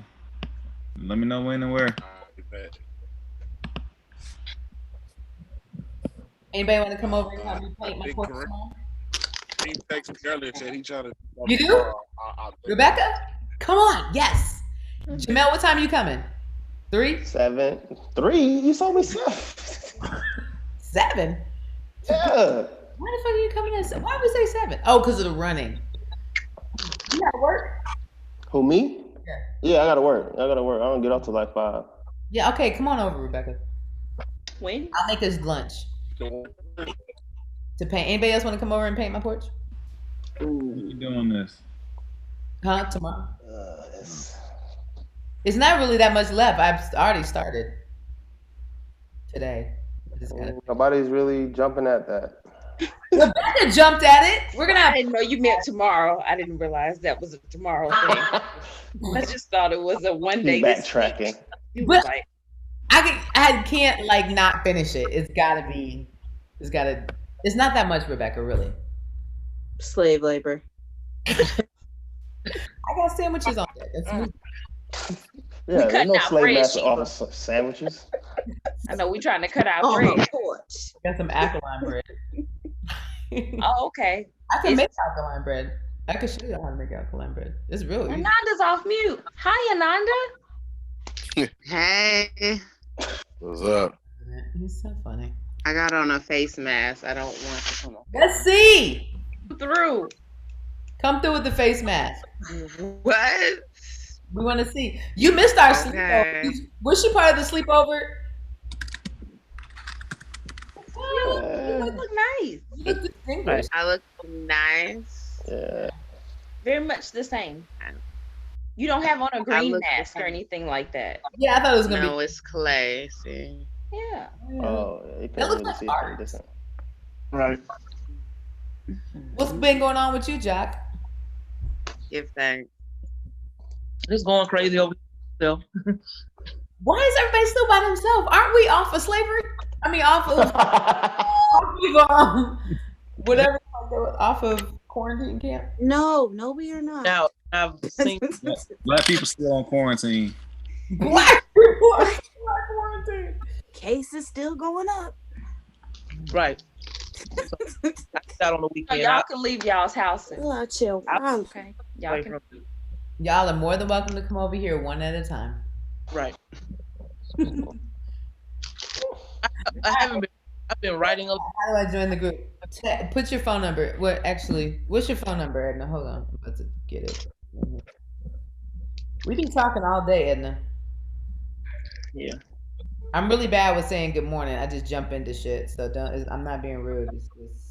I don't know. Like fuck it, they awake. As soon as I see somebody say some shit, I'm on it. Edna, what's your phone number? Hey, what's your phone now?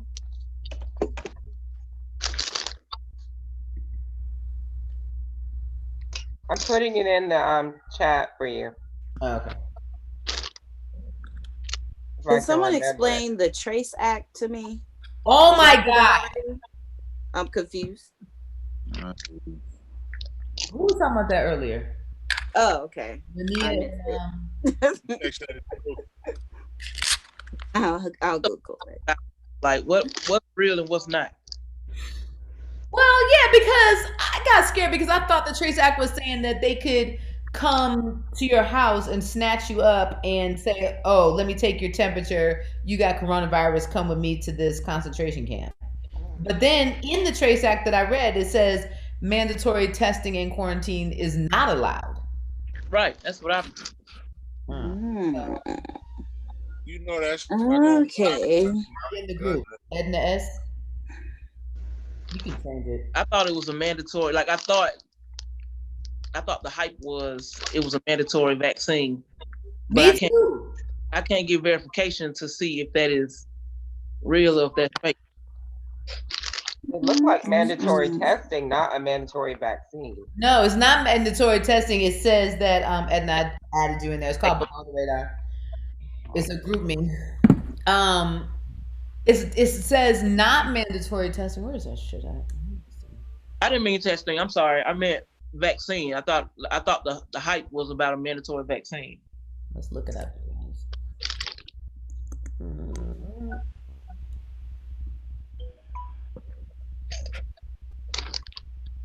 Trace. Look, fucking pops up right away. Act. My new long ass nails. I risked my life and went and got my nails done. All right, let's see what it says. Oops, sorry. It says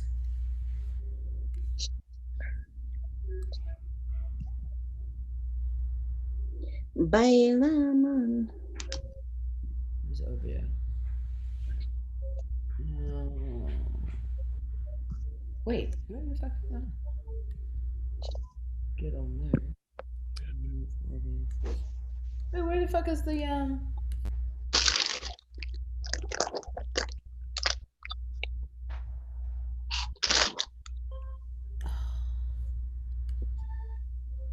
It says text right there.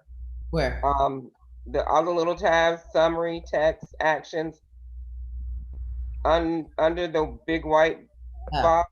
Yeah, it says the text down there. Thank you. The bill authorizes the Center for Disease towards grants, contact tracing, monitoring, and other activities related to coronavirus entities. See, that's not what I heard at first. Did they change this shit?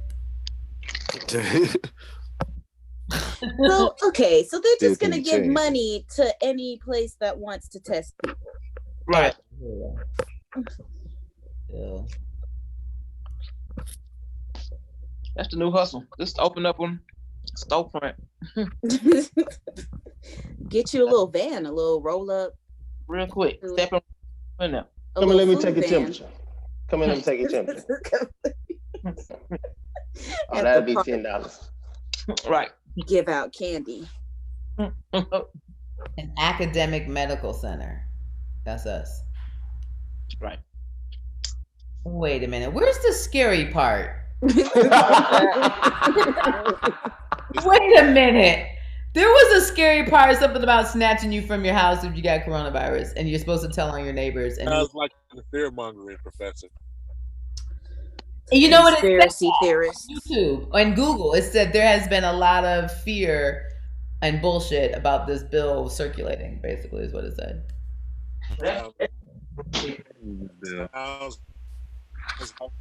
Fear tactic.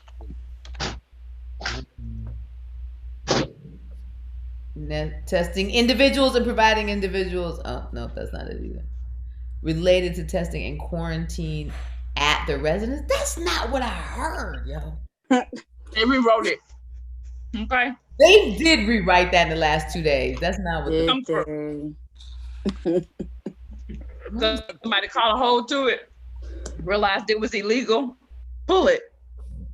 All right, let's see. All right, here's the joint. All right, I guess it's scary. Let's see. What's going on this weekend? What I want to do? Gym is opening back up on Thursday. Who is? The gym that I work at in Emmett Park, we're opening back up on Thursday. And Saturday's 87. X3 Sports. X3 Sports, Emmett Park. We open back up on Thursday, and we're going to be one of the safest, cleanest, and probably the best option to get back in shape for the summer. Make sure you get your right on, you know. So do you get paid for this?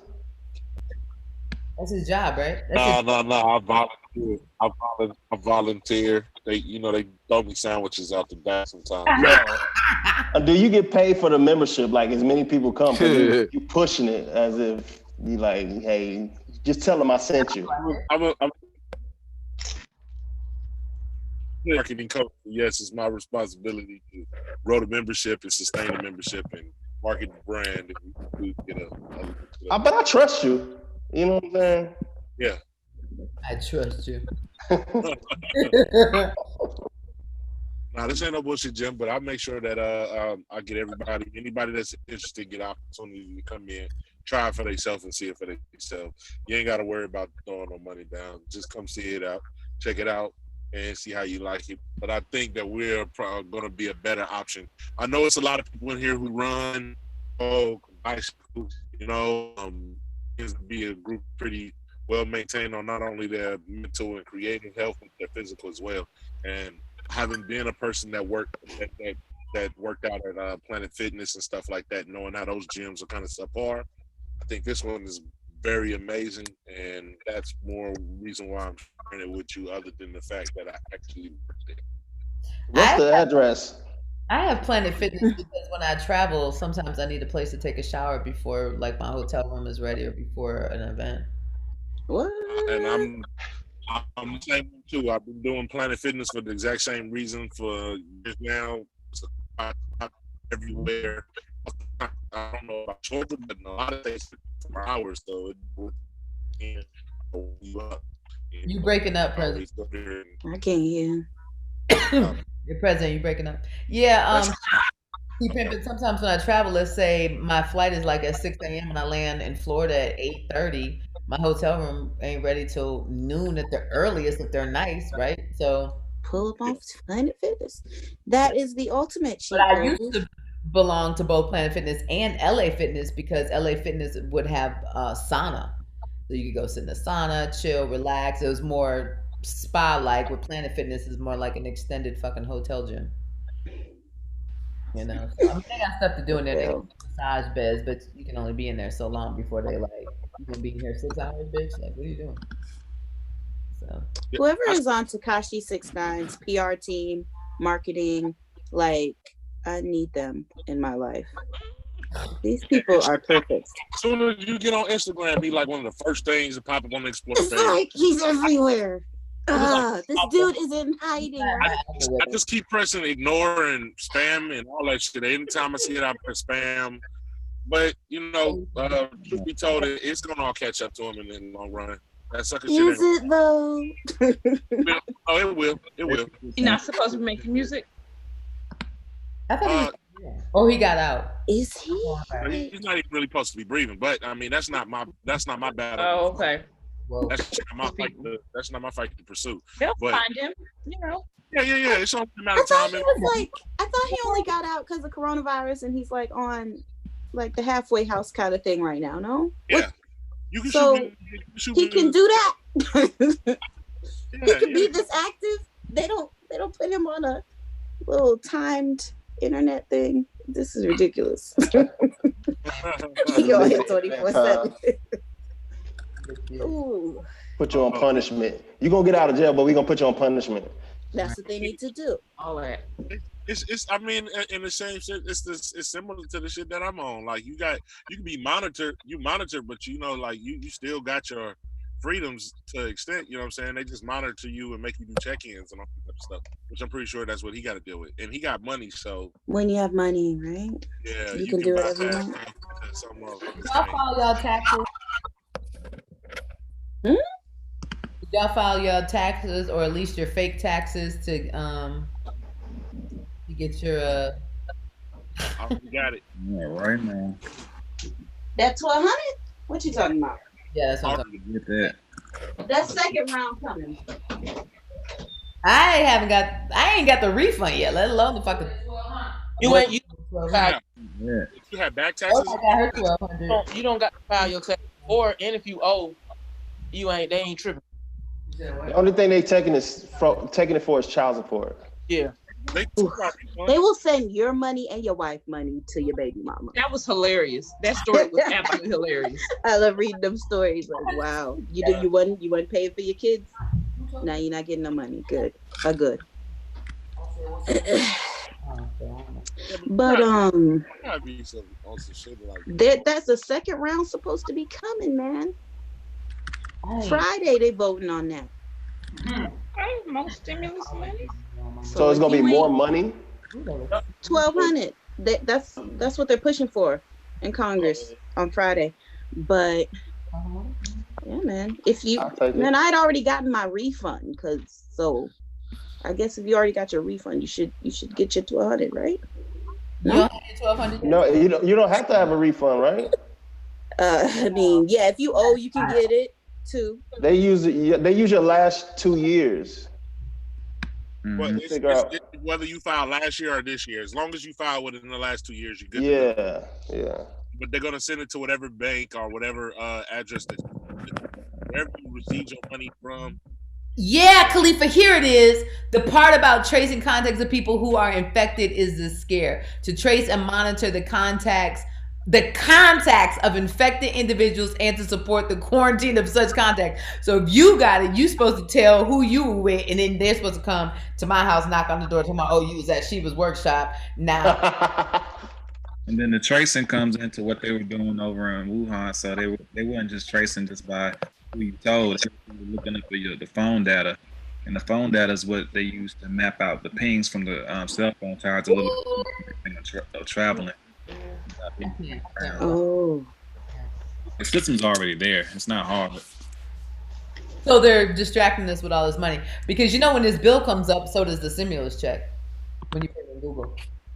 It makes sense. I mean, like this when they're gonna when it's gonna be up, like they're not paying it out. This when they're gonna be sending it out in mail. No. Just as an ad. Not the killer hornets. I'm talking about the bee's been taken off of the killer hornets. The bee's been like, wrong camp. Fuck you. You ain't killing our queen. Rebecca, what time are you coming over tomorrow for this paint party? I don't know. I'll text you. That sounds like she's not coming. Don't call me, I'll call you. You always got gas money. That's not why. I can't wait to get a car next year, you guys. I'm gonna be so excited. I'm taking all y'all to the dealership with me. Let's go. I'm gonna get a Jeep and we all just gonna pile in. I'm gonna be so gay. I'm gonna get a Jeep and it's gonna be like red. Or pink, for that matter. Like a hot pink with stripes. With stripes. Yeah. All right, I'm bored. I'm getting off. Pussy wagon. Just that quick, easy. Pussy wagon. Cookies do love milk, President. It's true. Is that almond milk though? President. What's the address to the gym? Emmett Park. Shit. What's the name of it? X3 Fitness, Emmett Park. We have 2 locations in Atlanta, one in West Midtown, one in Emmett Park. I work at the one in Emmett Park. X3. How we can get a 1 week pass for free? Absolutely. 2 week pass? Now this gym, it's a class-based fitness facility. So like, whereas is this X3 Sport, there's a whole lot of equipment. X3 Sports. Okay. So if you ever done circuit training or any type of kickboxing, boxing, or Muay Thai type of class, this is our yoga is similar in that fashion. This is class based, and that's what it is. So like, but when you show up, you're held accountable and being instructed by people who do it professionally. We got real fight teams, people who fight in leagues that are just under UFC. One of our boxing coaches who's trained and spar with Bernard Hopkins and fought a few fights professionally on HBO. Yeah, you know what I'm saying? Gonna be on HBO? It's in there. It's always so funny. Yeah, I got it. I was like 20 minutes from me. That's not bad. No, that's not bad. I'll be Do there they Thursday. teach HIT? What? Do they teach HIT? Yeah, we call it fast track, but it's essentially the same thing. Okay. I need for my belly. Like HIT training, circuit training, all of that. Yeah, it's we call it fast track, but it's the same shit, different toilet. Good. I run all the time and I'm still soft. I need some muscles. Anybody that's looking to do power training, we call it power track, but it's essentially the same thing where we got like a whole. No, that says she want that. She can hear you. Strengthening core training. kickboxing, Muay Thai, Brazilian Jiu-Jitsu. How much is the power track? It comes in our X2. We have a package, X1, X2, and X3, and that's power track is included in the X2 and the X3 packages.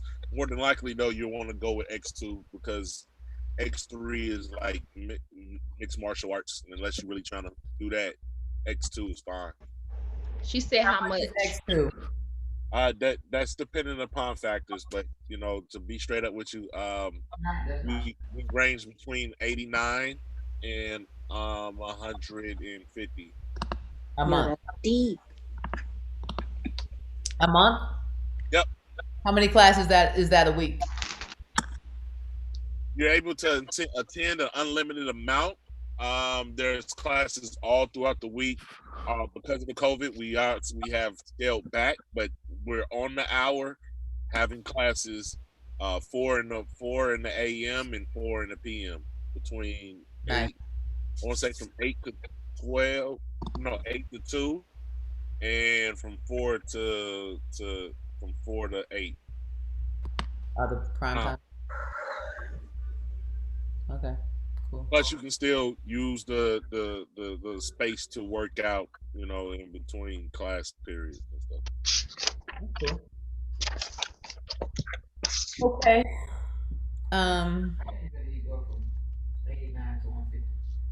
Depending on factors, he said. Exactly. What kind of fucking factors? From 89 to 150. That's a $60 factor. Yeah. It's Hey, that was good. That was smart. Who said that shit, Jamel? Hey, that was good. Yeah. All right. So romance is our homework for the week. What's the homework? Romance. What about romance? Exactly. What about it? You tell us. It's just so broad. Yes. It's like, all right. Describe like high school sweetheart romance, or like the romance that begins over like drug addiction or something like. Right. A romance with crack. I have a romance with crack. I'm in love with the rock. All right, so let's go with the non-traditional romance of a inanimate object. That's food. That's not an inanimate object. Is food an inanimate object? No. Food is a food. Yeah. The spoon that you use to put in your mouth. Romance with an inanimate object. Vibrator, hat, clothes, shoes, cars, food. The vibrator be animated. Well, if you do food, you gotta do a specific food. Plant-based pizzeria pizza is what Nodette is talking about over here. That's real specific. I was saying yesterday that pizza is just not the same without cheese. It's the cheese that makes you comforted. Yeah. That's good to know. Oh yeah, I'm about to eat some. I went to plant-based pizza. That was pretty good. Yeah, it's good. It's good. All right. So romance with an inanimate object, your choice. Due next Tuesday. Did y'all post your who am I poems? No. Yes. Oh, yeah. Who did? I didn't do mine. I didn't do mine either. Yeah. See, y'all need to get it together. Baby, you gotta tag us. She put it in the group. Dakota. Oh. She put it in the group. Was I the only one who did one? Jackie did one. Who? Jackie did one. Jackie, like I didn't see Jackie's though. I think she put it on. She put it on Instagram. Yeah. Okay. What's your ad though? I was just thinking about that today. Like I didn't put anything up. Okay. So the homework then is to put up the Who Am I videos and think about and or write your romance with an inanimate object, but that'll be our which color for next week. And then so I'm gonna bring a professional in once a month. What do y'all feel about that? So can we That's pay good. for the I'll pay for it. come Yeah. to the What'd class. you say, Rebecca? What? Pay for the professional and not come to the class. Why? I'm just a group class question. Oh, you want to pay for the professor and not come? Sure. Why y'all looking so confused? What you trying to say, Rebecca? I mean, we don't understand. Nobody understands, Rebecca. Nobody gets it. It was a question for the teacher, the Sheba, her. Okay. Y'all, other people's. I think everybody's gonna have a different energy and perspective. So just It's principalities, Smokey. you gotta see. I mean, everybody ain't for everybody, but you might learn a thing or two from We everybody. talk about how Jamel wasn't even listening. He just roasting people in the chat. Right. People talking. Called you big worm. That thing was funny. Yeah. That was funny. That was a good one. Y'all asking me, can I pay for it? And not, I had a legit question. Yeah, sure. Cash at me $50 right now. That ain't what I asked you. Wow. That's not it.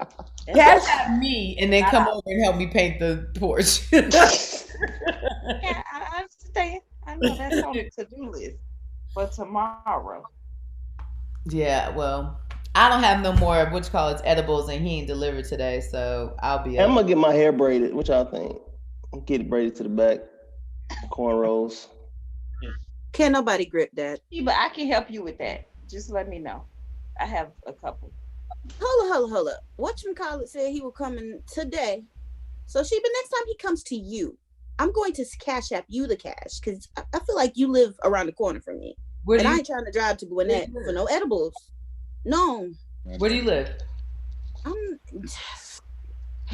Hateville off of Cleveland. South. Oh, you closer to me than you are to him for sure. He's coming tomorrow with a whole batch, so you want to come over here tomorrow? Oh no, I won't be back till Friday. Well, I'll save But, I mean, I'll a whole batch is 12, so just let me know how many you want.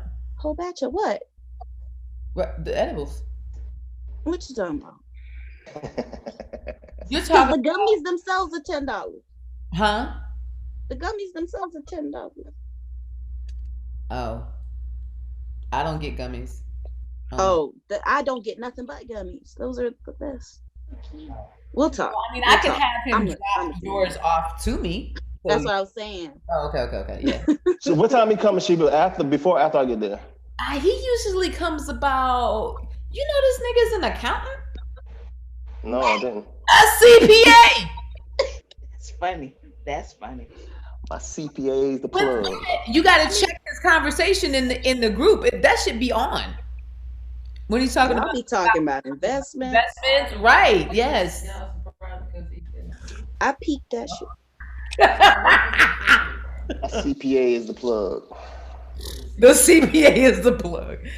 So, just text me how much you want, and I'll tell him now so he can bring it.